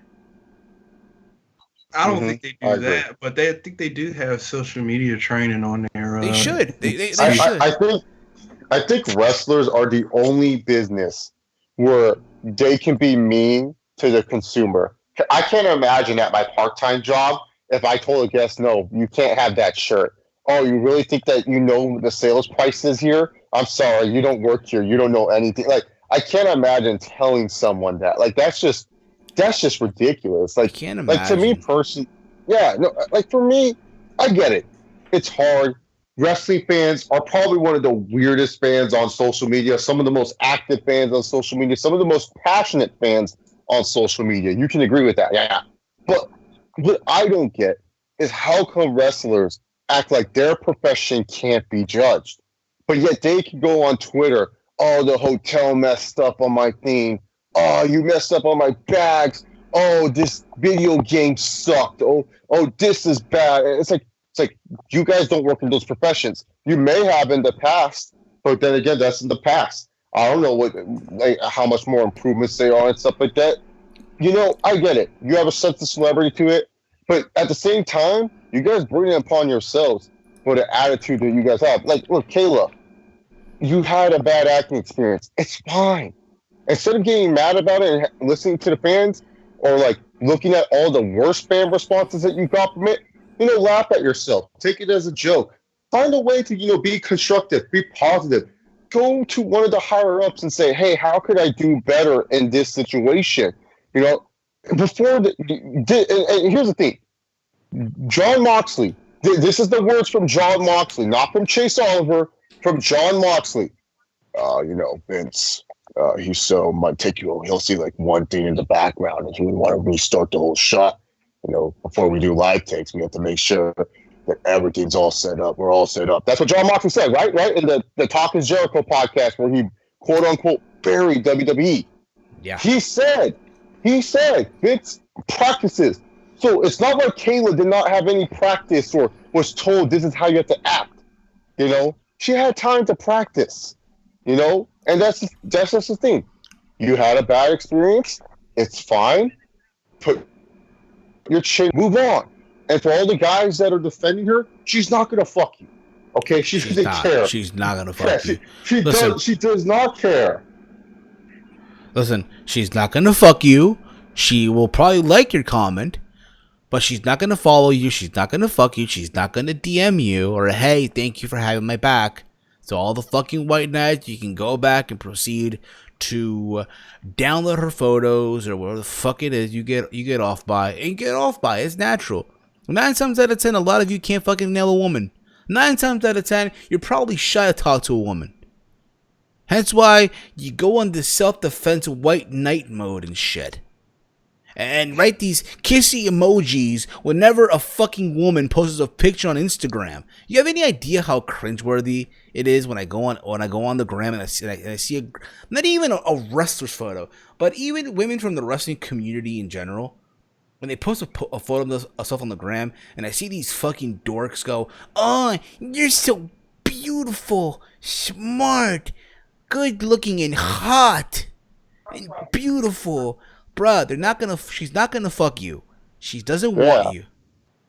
End of the fucking day. Oh, God. But it is sad. It's stupid. Again, this is the same woman that criticized a fucking, the hotel, a 7-Eleven. Remember that one? Yeah, that's the thing. You can't be doing that.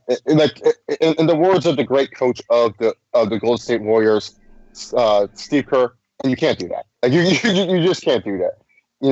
You're a wrestler. You're gonna get shit. Just have thick skin. No, everything's gonna be all right. You know who should learn that too? Davey Richards. Fucking. Well, yeah. 4 years later. 4 years later. But that's the thing. That's the thing. It's like your life will move on. The bad experience you have, the worst thing possible, it becomes a meme. Like Kalisto or something on Botchamania.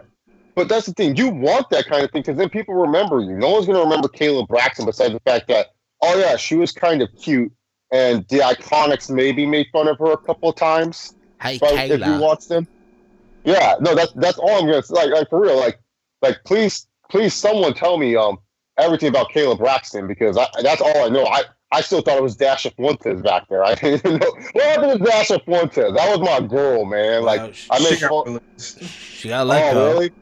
Yeah. So true story. True story. I tweeted something about Dasha Fuentes saying I don't think Dasha Fuentes really watches SmackDown. She liked it, and she liked that tweet. So Dasha Fuentes has a sense of humor from my point of view because I literally said I don't think she watches SmackDown, and she liked the tweet. So I feel like that girl has a good sense of humor. Kayla Braxton, I feel like doesn't have a good sense of humor. You could add Renee Young to that too. Add Renee Young, add Kayla Braxton. And again, like I said earlier, they need to give a course in the Winter Park, Florida, the Performance Center, how to handle social media. Yo, Walter about to get on too, yo. Holy shit. We gotta get everybody on tonight, yo. Go on. I'm sorry, Steven. I was like, I thought you were on, but then I misread my messages. I thought you were starting sooner and stuff, so I just got home. So. Nah, dude, it's all good, dude. Again, we're gonna be on for a little while. Again, it's a Sunday night. It is what it is, dude. I'm off tomorrow anyway. Today Triple Mania, right? And apparently Cain Velasquez is wrestling right now with Cody Rhodes. He finished his match. Yeah, he did good. Okay. Also we had what's it called? He did the usual stuff, when the celebrities, he did the jumping stuff, and then everyone's like, "Oh wow, he could do this. He has potential." He did the usual "I have potential" stuff. Yeah, what's a crybaby that time though? Fucking Ugo Savinovich. Bro, He comes off as the biggest crybaby. And again, he has a YouTube channel, right? He has a YouTube channel, Lucha Libre Online, some shit like that, right? And he talks about the stuff that's happening, like any other YouTuber would, right? In the YWC, but in Spanish. And bro, at times, dude, when he talks about WWE, he comes off as the biggest crybaby, dude. Well, they kind of did him dirty, didn't they? I don't know what happened. I don't recall what happened. Like, I know he got let go, but I don't know what happened though. What caused him to get let go though? Well, point of the matter is though, in case you guys don't know, through the partnership of AEW and AAA, Ugo Savinovich will be the Spanish commentator for All Elite Wrestling. Oh man, we're this is a revolution. Let's grab everyone from the Ruthless Aggression and what's that one era that we all love? Attitude. The Attitude that he killed. Cody killed the Attitude Era, man. Cody killed the Attitude Era. Oh yeah, single-handedly. Yeah, when he beat Goldust, the greatest star of the Attitude Era. Wow. Kill the Attitude Era. I'm gonna kill the Attitude Era. Take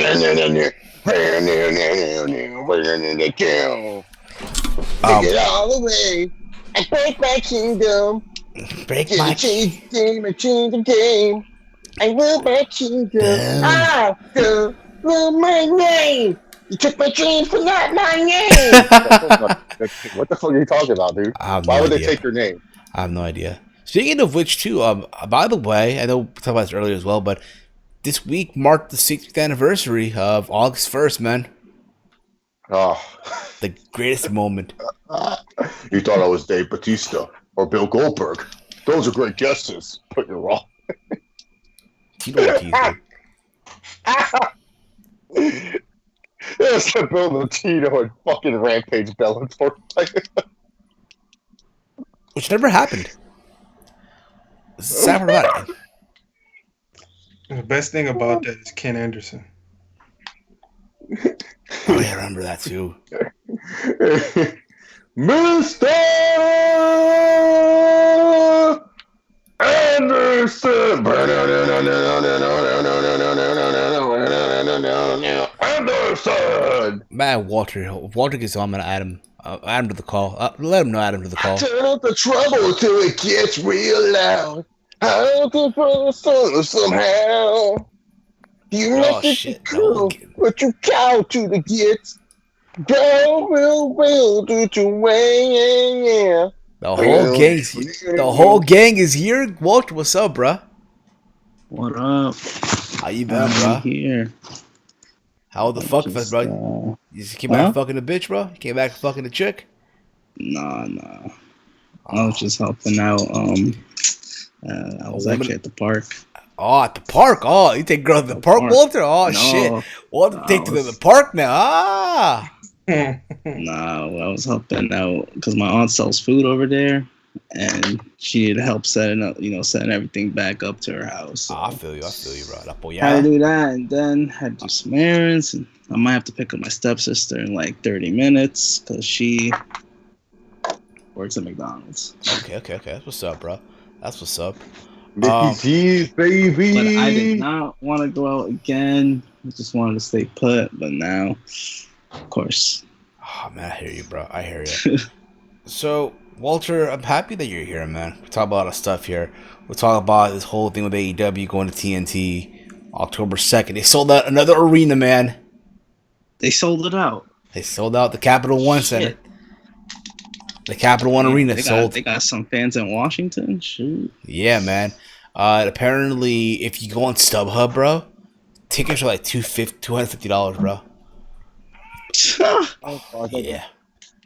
I thought they sold out, Steven. Hey, man, that's what I thought too. But again, man, they didn't sell out. I bet half of those are resellers.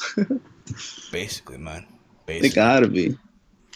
You know what? I'm looking at the poster too. Like, bro, Chase, you make a valid point, yo. Hangman Page is really instant break. If you look at the poster for the TV date, right? Jericho's in the center of the poster, bro. Yeah, dude. Well, as he should be.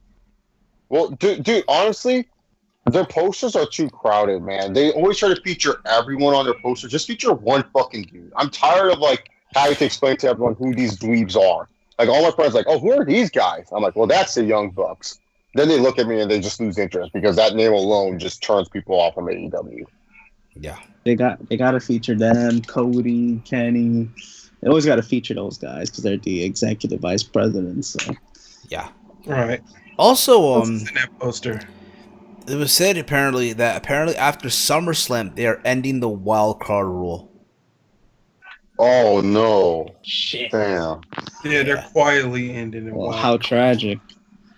Yeah, man. That was my favorite role. That was my favorite role in all of sports and entertainment, man. Like, really, man. Really? How's the big dog going to get on Raw now? How are we going to have the big dog on Raw? Does Roman Reigns have more unfinished business where he can just go whatever way? I don't know, man. He could be a free agent at that point. He'll be the only. Free agent Roman, yeah, fuck yeah. That'd be a great gimmick. They'll just do free agent Roman. They fucked up with free agent Cena. You know, Roman has earned that right. He barely did anything in Hobbs and Shaw, so he's earned the right to be a free agent. I'm fine with that. You know who's gonna get that free agent tag? It's gonna be Elias. Who? Carmella. Oh. Because Vince loves how she's been doing with the 24/7 championship.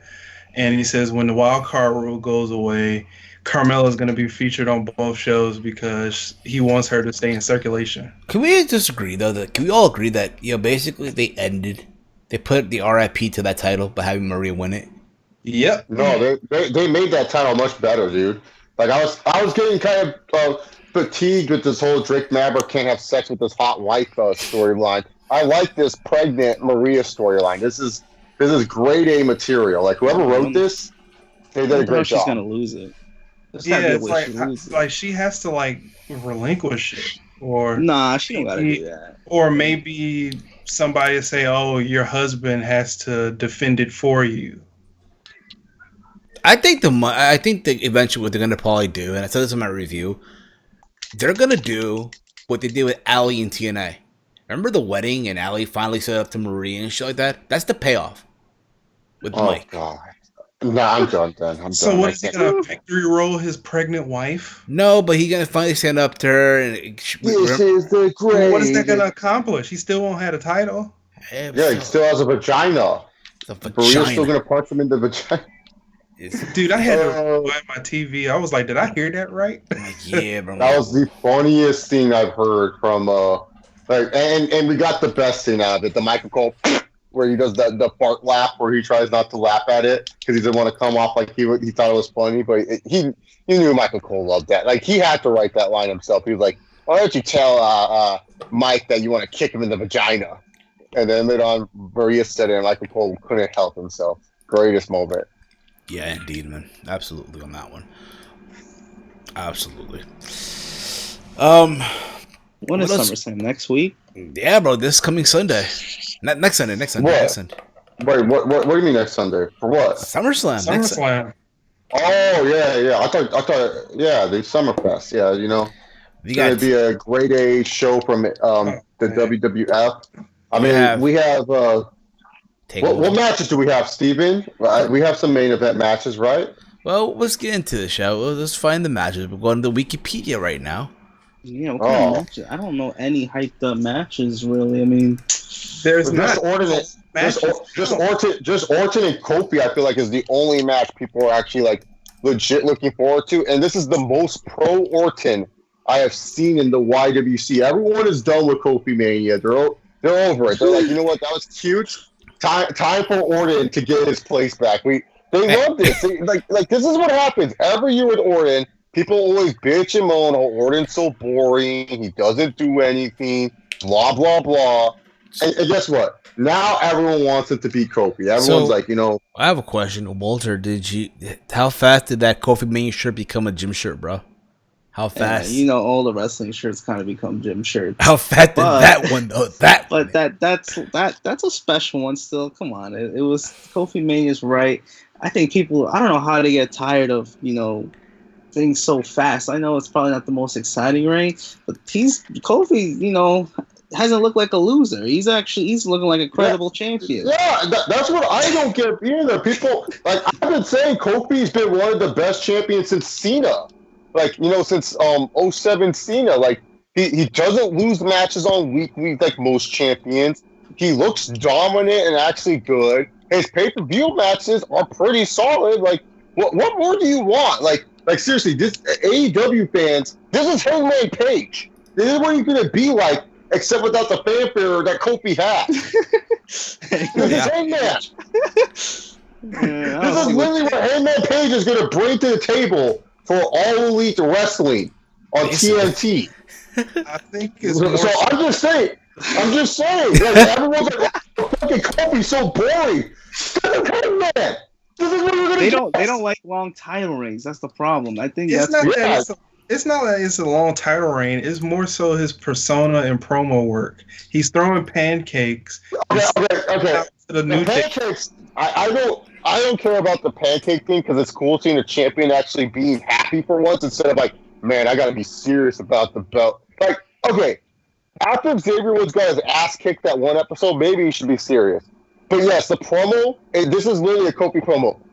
What it do, baby? say some New Day stuff. Mention this. 11 years.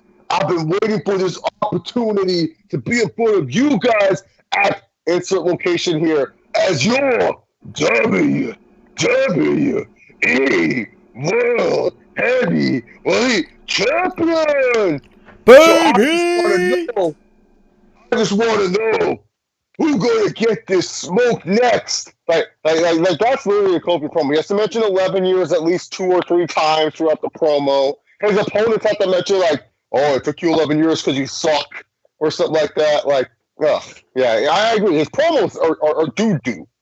But I'm fine with him doing the pancakes because at least I'm finally seeing the WWE champion happy and not like CM Punk looking like he needs another Z-Pack because he's so depressed that the company gave him a world title. Like, "Oh man, we want you as champion, Punk." I'm so fucking depressed. I'm miserable. I hate being champion. This sucks. Well, it's great to see Kofi coming out there and he's happy to be champion. So I'm good with it. I'm fine. Give me this over CM Punk needing a Z-Pack any day of the week. Fair enough. So we're not doing. By the way, this is not a prediction because we're doing that next week. But these are the matches so far. And keep in mind, they'll probably add more this week on television, right? So we have here Brock Lesnar versus Seth. I send nude pics to Caitlyn Rollins. Okay, no. You know what? Here's the thing. This is why Caitlyn's divorced. The fact, her response to her husband, this is not her boyfriend, her baby daddy, her man, her husband was, oh, he's just flirty. He does stuff like that. Nah, bitch, you were looking at that Seth Rollins 6-inch sub, and you were vibrating yourself to that shit. Don't be fucking lying right here. Facts, yeah. So there's that. So we have that match for the Universal Championship. They're doing this whole thing where apparently Rollins may not even make it or not, but we all know he will. Yeah, man. Oh man, you know what? That'd be pretty sick if Rollins couldn't make it. Then out comes Goldberg and Lesnar's all shocked and shit, and we get one more badass here, or the Undertaker comes out. Like that'd be sick. But yeah, no, they're trying to build up Jamie Lannister to come back from his injuries just in time to fuck his sister. This is great. Yeah. We also have Becky Lynch defending the Raw Women's Championship versus Natalya. The Sharpshooter versus the Disarmer. I don't care. I hope Ronda comes back. If Ronda doesn't come back, this is the worst match of the night. Okay. Wait a minute. Did you guys hear that they're not doing Evolution no more because Ronda's not here? Yeah. Why would they? Yeah. Why would they? They don't have any stars. They need Ronda. And listen. This, and I guarantee you, by the time the women wrestling fans hear that shit, don't be surprised. Hashtag give women a chance trending again. I'm sorry, yo.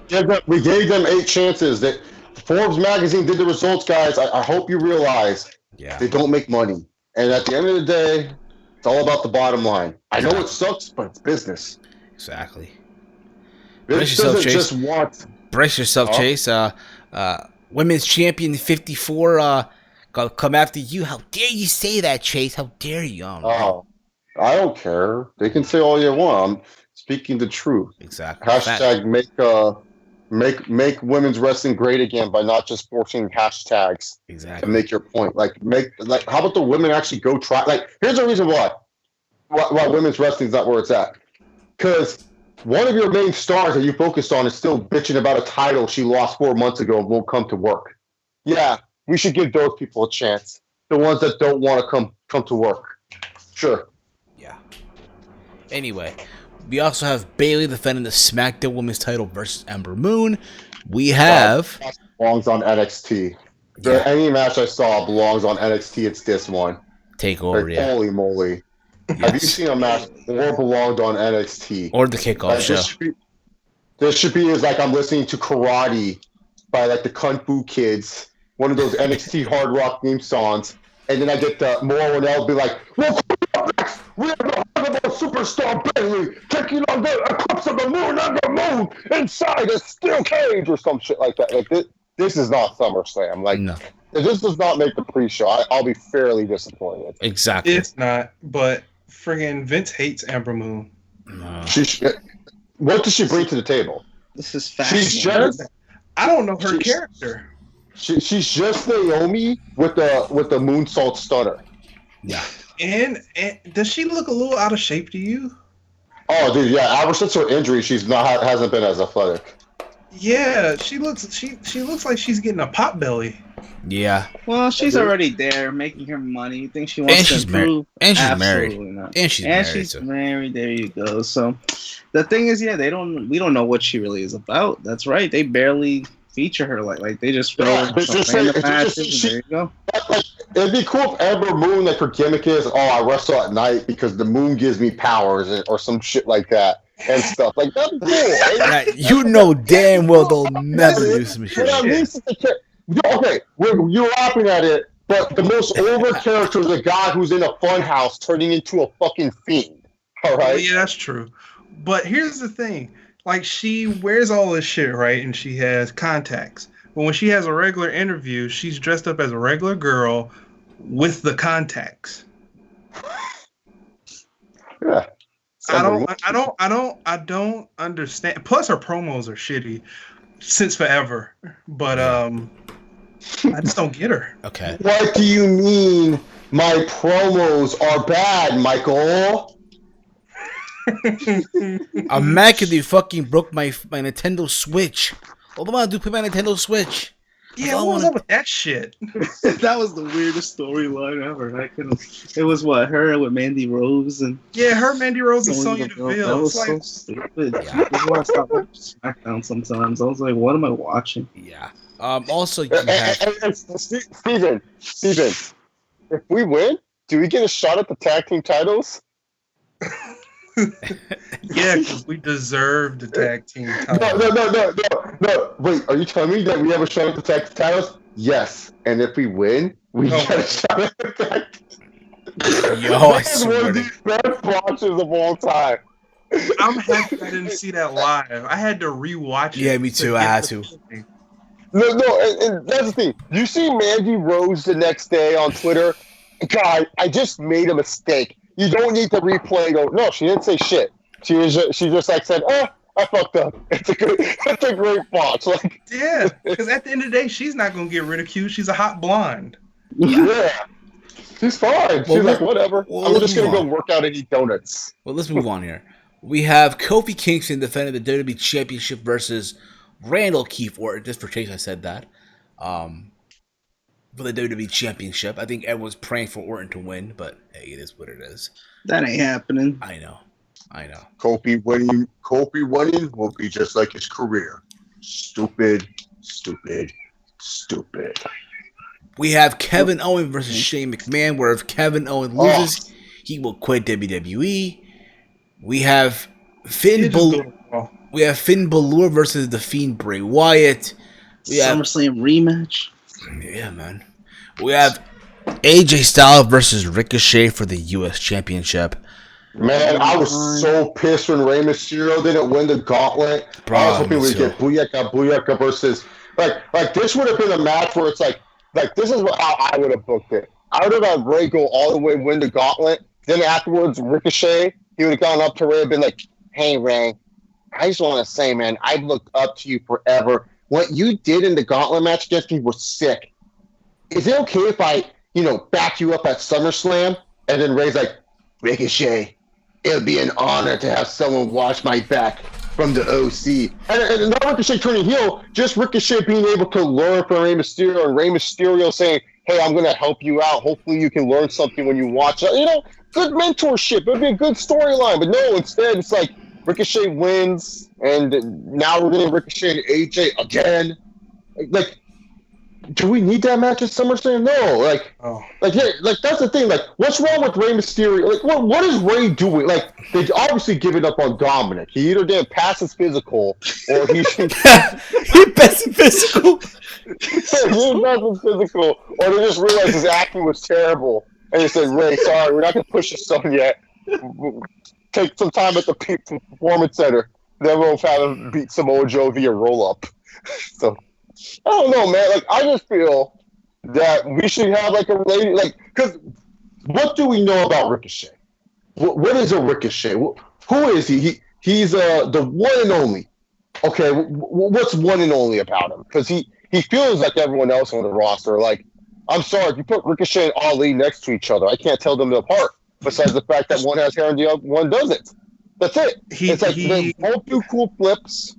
They both have. Well, Ali actually has a personality. Ricochet can't cut a promo to save his life. He's all nasally. He's afraid. No, he's afraid. Other than that, I don't know why they want to do this, man. I mean, they'll pull up a good match, but it's just like, It's supposed to be SummerSlam, I know. We We also have, again, Miz and Dolph Ziggler. There's rumors that Goldberg will step in for the Miz. Okay. Good. And then you have Ziggler's 2016, 2015-ish. We don't need that shit in 2019. Yeah. And then you have the one match I'm looking forward to on the show, Trish versus Charlotte. Oh, it's time to rock and roll. Oh, this time I'm in the zone. Oh, right now I'm going to drop to a bigger star than me, Charlotte. Oh. And that's SummerSlam for you. Thus far. Don't be surprised. They'll add wait, Steven. Where's the big dog? Where's Roman Reigns? Yes, who framed Roman Reigns? Where's the big dog? What the fuck? Who set up who? That's And that's what they've been talking about in the news. They said they really didn't have anything for him, so they're trying to make something for him. Wait. Calm out. So this whole time, I've been seeing Samoa Joe disrespect the other Samoans, and Roman Reigns being buddies with Cedric Alexander and stuff. Like, there's nothing. Like, okay, who are the tag team champs again? Is it the OC, right? California, Yeah, they're the tag champs. Okay, how come Roman can't grab his good buddy Cedric Alexander and be like, "Hey, man, I really like how you've been blowing out there. Look, man, I feel like we need to make a statement." And Cedric's like, "Yeah, Roman, I agree." And then it's like, "Why don't we go after the SmackDown tag titles? Believe that." Like, who are the SmackDown champs? I can't even tell. The New Day. The New Day. Yeah, why not? Why not? And then the New Day will be happy about that. They'll be like, "We accept your challenge!" And then it's just, you get a nice tag match, and then Roman and Cedric Alexander gets a rub because he's teaming with the main eventer and Roman Reigns. No, instead, we're having Roman Reigns. They had no plan. This is so bad. You have no plans for the guy who is not only the heir successor to John Cena, but who was just in a big summer blockbuster movie. And this is not like, oh, well, this is John Cena in the Marine. He's in Hobbs and Shaw. He's in a Fast and Furious thing. And yes, I saw the movie. He doesn't do shit in the movie. He's still fucking in it. He gets a main title card in the fucking movie. How the fuck do you not have a plan for the top guy? That is ridiculous. Actually, fuck Seth Rollins. Have a movement, actually, the big dog comes out there, Superman punches Brock Lesnar, spears Brock Lesnar, spears Paul Heyman, grabs the Universal title, sees Braun Strowman, Superman punches him 8 times, throws him into a fucking big rig again, runs him over, and then spears him, so he's never on TV again, then goes out there, Superman punches freaking the Iconics, becomes the women's tag champ, Superman punches Drew Gulak, Superman punches all the champions and just becomes the ultimate champion of all time. Like, why not? Because this is ridiculous. You don't have plans for him? So you're telling me all this shit that I've been watching where he's like beating up Elias and McIntyre. There's no plans. There's no plans for this. Like, look, if you wanted to do Roman and Cedric versus McIntyre and Elias, sure. Why the fuck not? Why not? At least give Cedric Alexander a shot. Like, this is what pisses me off, too. And it's not just that, oh, Roman's involved. They're involved with everyone. And it's just like, oh my God, man. Like, how do you not have plans for your top guy? This is like during the peak Cena era. Oh, yeah, we didn't have plans for Cena. We didn't know who to feud with. You could fucking feud him with anyone. You could literally put Roman with the fucking guy who tried to forklift driver. He wants to punch the forklift driver in the face. Fine, I'll pay money for that. Ah, fuck this company, man. Like this is why we need not an alternative. Just like we need more companies doing good. Like the one thing about AEW, I'll give them credit for. Their jobbers, they present them as stars. Like Jungle Boy. Who the fuck is that guy? Well, you know what? AEW is trying to make that guy into a star. I don't know if it'll work. I don't know if he will draw a single fucking dime. But at least Jungle Boy is being presented as a star. No, Chase. Who the fuck is Marco Stunt? Who? Yeah, man. So, Walter, in case you didn't know, they signed Marco Stunt to a deal to AEW. Who's that? Walter, look him up. Look him up. Marco Stunt. No, I'm good. I looked them up when you told me to. I wasn't impressed. Well, I'll tell you what, Walter, go in our chat right now. I'm gonna send you a picture of who the fuck AEW just signed. This is like no, I'm just saying. At least they present their lower quarters as stars. Like you can't tell me Cedric Alexander's a star. He's not, but No. he's trying. Yeah, but they botched that too because he was supposed to win instead of lose. Win what? That when he was the janitor, that was the whole what do you call it, the payoff? Oh, Gary the Goat. Yeah, It's like, oh, the dude is doing, the fucking janitor is doing all these crazy moves we didn't know, and then he gets the sneaky win. He takes the mask off, and it's Cedric Alexander. And then Not you're for supposed nothing. to be surprised. Not for Oh, nothing that's though. Not for nothing though. Keep this in mind. I was at Raw that day at Prudential. Yeah. That shit got a pop. Jimmy, What the hell is this? Why don't they keep that quiet? Like, I'm sorry, man. Like, why couldn't they just have him be like the janitor for a minute? Like, is Cedric Alexander really unmasked the best way? Like, Gary the Goat would have been hilarious. It's just like, oh man, Gary the Goat's helping his buddy Roman Reigns out. Who the fuck is Gary the Goat? Oh man, you haven't heard of Gary the Goat? And you show your friends this goofy guy wearing a mask and shit. Like, oh man, money. No, but instead, let's take off the mask. Let's take away everything interesting about him. He's now Kane. He's on Kane level. Like, Walter, look at our DM. Walter, look at our group chat. Yeah, I have. Look at the little guy. He's so small. That's who they signed. That's Marco Stunt. Dude, why? Something This is what pisses me off. Why the fuck would you sign that? Why? Like, why on God's green You know what it reminds me of? would you sign this? You know what it reminds me of? Okay, remember Dragon Ball Z, right? When Goku came back from Otherworld for that tournament, and they signed Gotenks and Trunk, and they're like, oh, for the junior division. That's what they remind you. Yeah. This guy should be fighting in the junior division. oh, You know what I'm saying? Are they gonna have like a cruiserweight division? No. That's below that. That's below cruiserweight, bro. The junior division. He's a small guy. Like, what are they gonna sign next? Swoggle? Nah, bro. They're gonna sign. well. Nah. They're gonna. damn it, Mike! You read my paper. I gotta tell Cody. So guys, if you guys don't know, I'm the guy.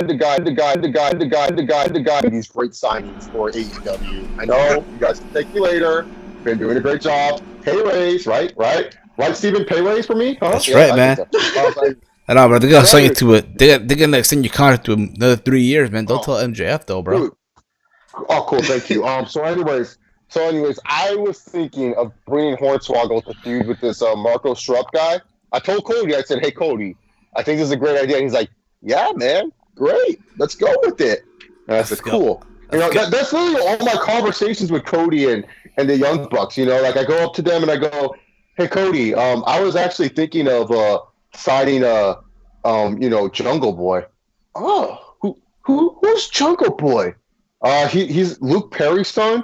Oh, wow, yeah, that's great, man. Yeah, give him the contract. So Cody gave me the permission. So I'm the reason why we have Jungle Boy, Private Party, Marco Stroke, the one-legged guy, Be the no-legged guy. Thanks, man. I think that's my best signing. The Young Bucks. I was like, hey guys, I really think you should see this tag team. They're pretty much you, but they're African American. And they're like, oh yeah, well, diversity is always good in a company, right? Yeah. I think diversity would be good, Nick. Yeah, just send us some tape and we'll watch it. Yeah, man, send us some tape. Yeah, for sure. I even went to Cody and I said, hey, Cody, we should really look at Cain Velasquez. And he's like, yeah, man, right on. We'll look at Cain Velasquez. Why not? I told Brandy about Nyla Rose. So I've been killing it, dude. I feel like I'm the best AEW contract person of all time. I agree, Chase. You are, man. You are doing a fine. I convinced John Moxley. I just told John Moxley no scripted promos. He's like, yeah, man. Totally down to do this. But understand this, though, man. Part of the deal is, man, you got to drop to Okada come to G1. Oh, dude. You got to drop to Okada. Didn't Moxley just lose to Yano now? Yeah, everyone loses to Yano. This is not like a shock. Like, they set it up. He disrespected the DVD. Yano rolled him up. It's the usual. It's the usual shit. Kenny lost to Yano last year. That didn't hurt him. It doesn't matter. Yeah, that's what I'm saying. It's like right on skate. Yeah, that's what happened. Look, they just want people to like. Who's that one guy's name? Who's that one wrestler? Oh, John Moxley. They just don't want people to think Moxley can beat Okada. That's it. Yeah. Because Okada is the greatest. All right, and plus he's the champion. That too. Ryan Satin has to stop writing articles. Really? Yes. What the fuck is a sweet 23rd birthday? Sweet 23rd birthday? Sweet 23rd birthday. We've heard of a sweet 16th birthday. I say it's a birthday, pal. Then why do you have to fucking say sweet in front of it? It's just a 23rd birthday. I have no idea, Mike. He's a weirdo. Tell me about it. Oh shit. 1 second here, guys. Oh, damn, did Steven just fart? No, my webcam. Oh, I thought that was a fart. I thought you just went like you Imagine if I did. Sometimes. Yeah, if I did, yeah, that'd be the most funny shit, yeah. No, I thought Steven just ripped one. I was just like, damn, Steven, you just ripped one big time. Oh, fuck yeah, bro. Remember, Walter. It's not only me that listens to it. Walter, remember New York, bro? Man, it's not, Steven, it sounds like your wheels are falling off your fucking chair, man. Nah, dude. My webcam froze on me for some reason. I don't know why, but it did. Oh, damn. I just poured in my cup. I don't know what is even real. Down doing what I want. Can't just say that will. Oh, man. Dude, I didn't even know Kevin Nash was 60 years old. Oh, wow. You know what's crazy? He actually looks young for his age. Like, if you told me Kevin Nash is 60, I'd be like, nah, man, he has to be at least just turned 50, or I guess he's 10 years younger. But he looks young for his age, so good for him. Took care of himself very well. I was like, holy shit, he's 60? Yeah, we make jokes about his quad, too. Like, that's even the funnier part. It's like, we make jokes about him. Yeah, even X-Pac, he was like, oh, man, he said Kevin Nash over there. He was like, oh, you didn't want to stand up? I guess your leg hurts. And he stood right up. Oh, like, no, wow, dude. Like, no, it doesn't. Very funny, though. Yeah. Too sweet. Woo, woo. I don't like that shit. When we did that, we did shit that was so much cooler. That was funny.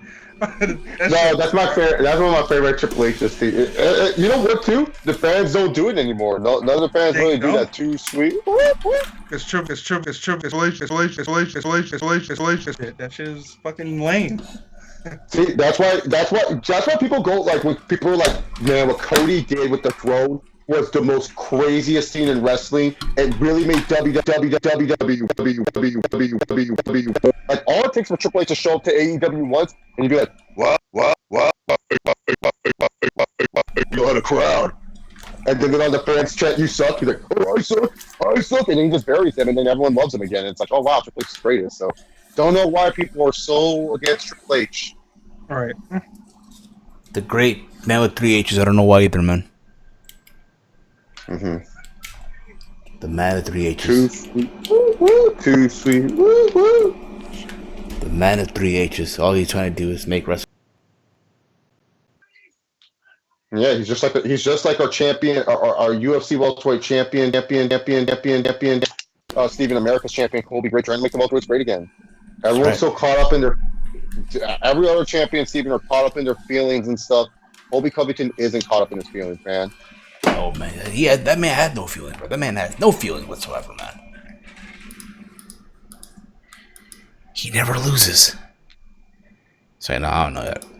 It should be. I mean, again, he's fighting Kamaru next, right? Obviously. Yeah, Marty fake newsman, Kamaru's newsman. Well, yeah, man, Marty fakes newsman, man. Could be a good fight. I'm telling you, it'd be a good fight, man. Good question. Who do you think can beat? Who do you think can beat Amanda Nunes?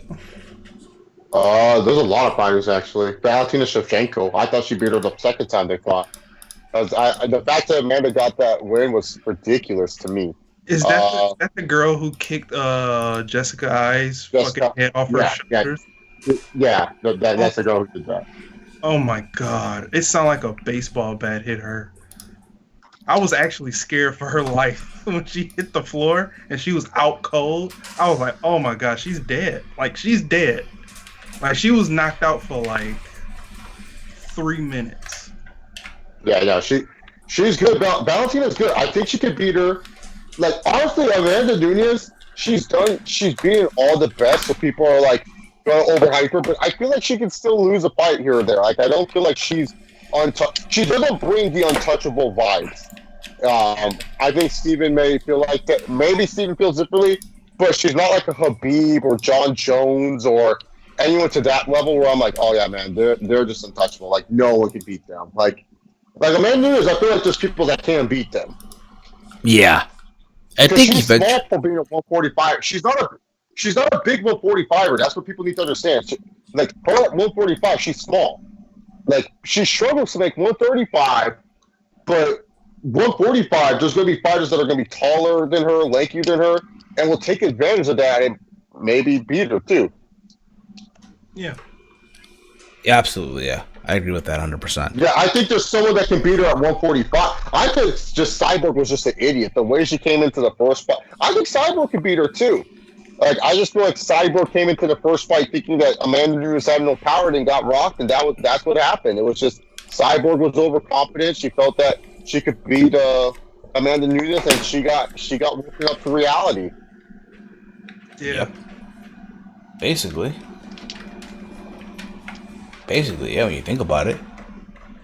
Yeah, because everyone was saying Cyborg's going to walk through Amanda and stuff like that. So that's the thing. Like, when it comes to the women fighters, unlike the male fighters, I just don't think there's someone where it's like, oh, they're unstoppable. Like, I feel like there's always going to be someone that can beat them. Yeah, exactly. Exactly. For example, who do you think is unbeatable? Who do you think is like, oh man, they're not losing? Like, for who? For anybody in your opinion. John Jones? John Jones and Khabib. Those are the only two right now where I'm just like, no one's going to beat them. Okay. Yeah. One person that I watched, he said that Khabib is gonna take his first loss to Tony Ferguson. That's possible. Possible. But like, I just think Khabib is like, Tony has never faced a guy like Khabib. You know, that's the problem. Like, Tony has never faced a wrestler on Khabib's level, and a guy that is so good at Sambo like Khabib that can neutralize because Tony Ferguson, his big skill is that he knows how to do constant pressure. What Khabib does, he mixes in strikes and takedowns so well that pressure doesn't really affect him. He doesn't really give a fuck if you put that constant pressure. Like, you need to beat. Like, Tony Ferguson has the skill set that could beat Khabib, but I'm not confident that he could beat Khabib. I just think Khabib is just unstoppable at this point. Like until I see a fighter that dominates Khabib, that's the only time I'm going to believe he can lose. But I haven't seen it yet. Okay. Exactly. Absolutely. John Jones, I don't know who's going to beat them. Like yeah. Daniel Cormier. Probably Cormier heavyweight. Probably Joe goes to heavyweight. Yeah, likely so. How about Manny Pacquiao last week, yo? Yeah, man, I was freaking there. I got to feel that. That's right, you were there, right? Like, it was 2 weeks ago. It was 2 weeks ago. Yeah, 2 weeks ago. 2 weeks ago. Yeah. Shit, yo. Beating Keith Thurman, yo. That's crazy. Well, we basically covered everything that we need to cover. Unless we're missing anything. I know my cam froze out for some reason. I don't know what's going on with my webcam. Well, Steven, you don't follow this, but the NFL is finally back, and thank God, man. And no more watching bad. Yes. No more bad Monday Night Raws. I can watch a bad Monday Night Football game instead. Dude, I'm sick of watching my shitty Tigers losing every game. I get to watch. I'm sick of the Cubs choking the NL Central away. This is our division. They're fucking choking away like it's nothing. Yeah. You're gonna see that Nick Castellanos is gonna be a big mistake. I don't know anything about him because I barely watch it, but my friend said that he's like second in the league in doubles behind Mookie, which is pretty good. He's second in the league in doubles. His average could be better, and I think his on base his on base is pretty good because in his doubles, but his slugging and all that stuff could be better if he was in a happier situation in the beginning of the year. He was just a fucking pissy crybaby because he figured out that the Tigers didn't want him anymore, and we could have let him walk. So his performance was hindering his personality and his mental state was hindering his play. And then he was like, fuck it, I can get traded, so let me just pick up the pace of play. He can play. It's just I don't think he's a difference maker. Oh, that's good to know. I'm so happy we traded for him. And we gave up my boy Carl Edwards Jr. Oh, so sad. Why? At least the Yankees are getting their shit together. Well, why would I be sad? See, because Carl Edwards Jr. is one of our only few closers in baseball, Steven. Okay. Yeah, y'all got Craig Kimbrell. Y'all should have freaking kept Chapman. Oh, dude, Theo Epstein makes no sense. Man, we're not going to pay a lot of big money to pitchers. Pays big money to fucking Yu Darvish. Let's Arrieta walk. Pays big money to fucking Craig Kimbrell. Let's Chapman walk. I was mad. I was mad when y'all gave money to fucking. Let's Wade Davis. And then also, let's Wade Davis walk, too. Let's not forget Wade Davis. Yeah. We had him last year, and we let him walk. Because Epstein, I don't know, he did the analytics. He didn't like Wade Davis's, what the fuck, man? Yeah, man. The biggest losers to me still the Yankees because we couldn't get a pitcher by the trade deadline. The Astros, the Astros will always be a team that'll just get in our way. How is that possible? How did they trick the Diamondbacks? Give us Zach Greinke? Like, what the fuck is this shit? I don't know. That shit was weird. Once I heard he got traded, I was like, what the fuck happened? I was like, that's it. Fuck, we can't. They can get Greinke and we'll get nothing. Y'all could have at least got Stroman. Y'all need to go fucking. Yeah, they didn't want Stroman though. I don't think so. They didn't want to give up their. They didn't want to give up their young prospects. I'm like, bro, it don't matter. Win now mode. Gotta be. I don't get it. Yeah, I don't get when top baseball teams are like, we don't want to lose our prospects. Like, dude, the whole thing about winning the World Series, not like, oh man, I'm so glad we kept Gabriel Iglesias for another year in the minors. Like, so happy he's still with us. Like who cares? Yeah, that's what a lot of people, because that's where the trade deadline was going.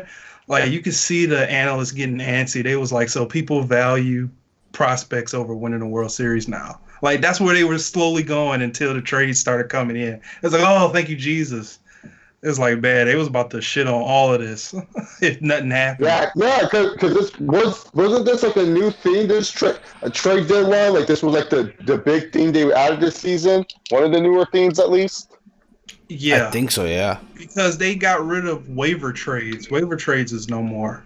Yeah, I liked waiver trades because they were good for World Series contending teams. They're like, hey, do you want Daniel Murphy on your roster? Nah, not anymore. All right, we'll trade you. This for that. Cool. Hey, Josh Donaldson, we don't want him anymore. Do you guys want him? Yeah. Like, that was so good for, like, World Series teams or playoff teams. Like, you just get a good player for no fucking reason. Like, it was great. Now it's like, now you can't have that anymore, which sucks. Right. It's one shot. That's why I think nobody was giving up a lot to do anything. It was like, we only get one shot at this. We don't got no quick second shot to get a person so we can have more momentum.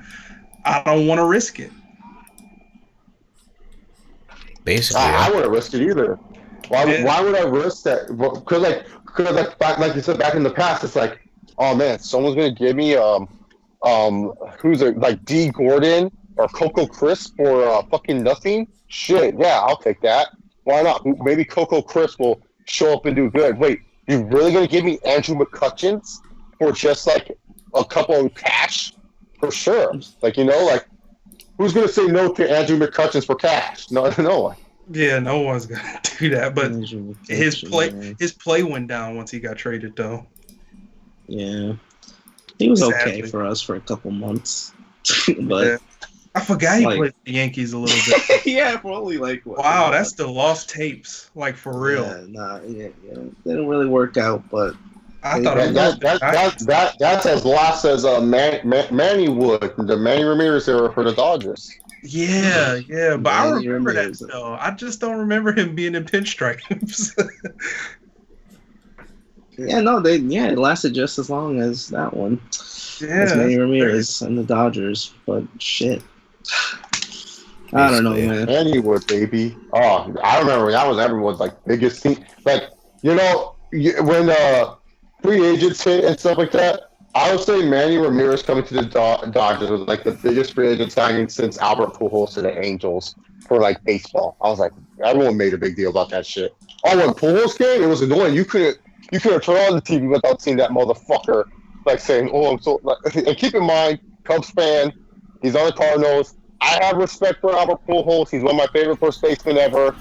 But just seeing this schmuck prick every fucking minute on my TV, it was so annoying, dude. Like, Yeah, it's like he thought he was going away, and then here he is again.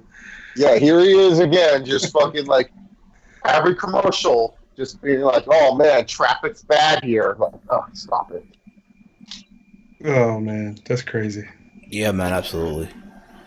You don't know what we're talking about, Steven. Hell fucking no, man. Again, I'll let you guys talk about baseball and stuff like that right now.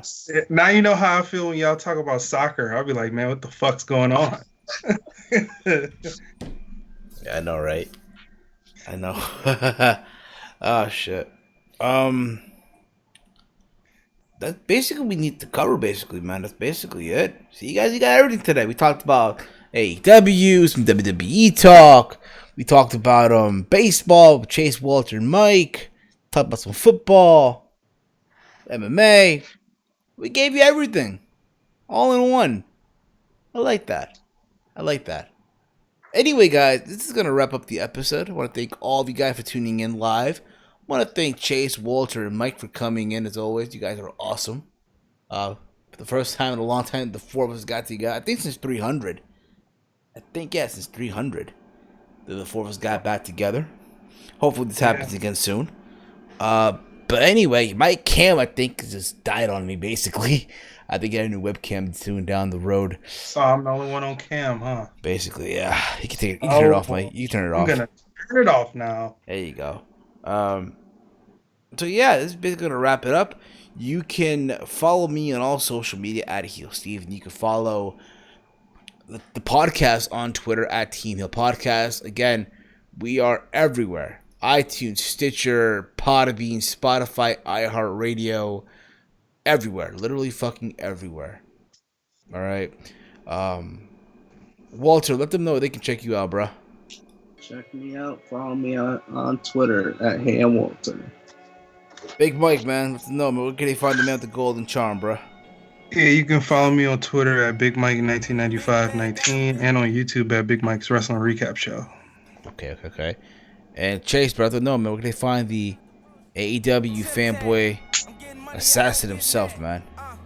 Well, if you guys want all the latest signings to All Elite Wrestling, I suggest following at AEW Wrestling, at AEW on TNT. Follow my bosses, Cody, the Young Bucks, at Cody Rhodes, at Matt Jackson YB, at Nick Jackson YB. I'm not friends with Kenny. He said no to all my signings, so fuck him.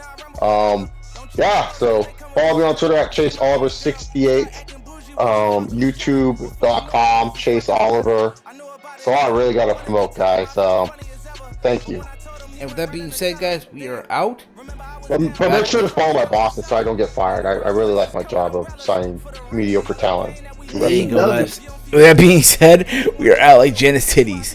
Currently playing is Meek Mill's Respect the Game, y'all. We're out, y'all. Peace. Rule number 1. Never count your homie pockets thinking you deserve it. Rule number 2. Never trust a bitch that'll fuck you for some purses. Rule number 3.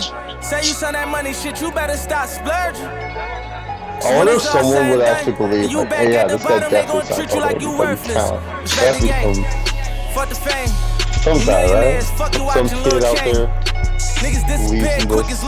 It's still real to him, damn it. I know you got a little lame. Hold your composure. I seen this shit happen over and over. That couple 100,000 holding you over. That ain't real money. That's bill money. Buy a rollie, get a will money. Catch a case, pay a lawyer, take a deal money. Now you tapped out, ain't got no appeal money. Calling home like niggas then did you wrong. But when you had that money, you could've put niggas on.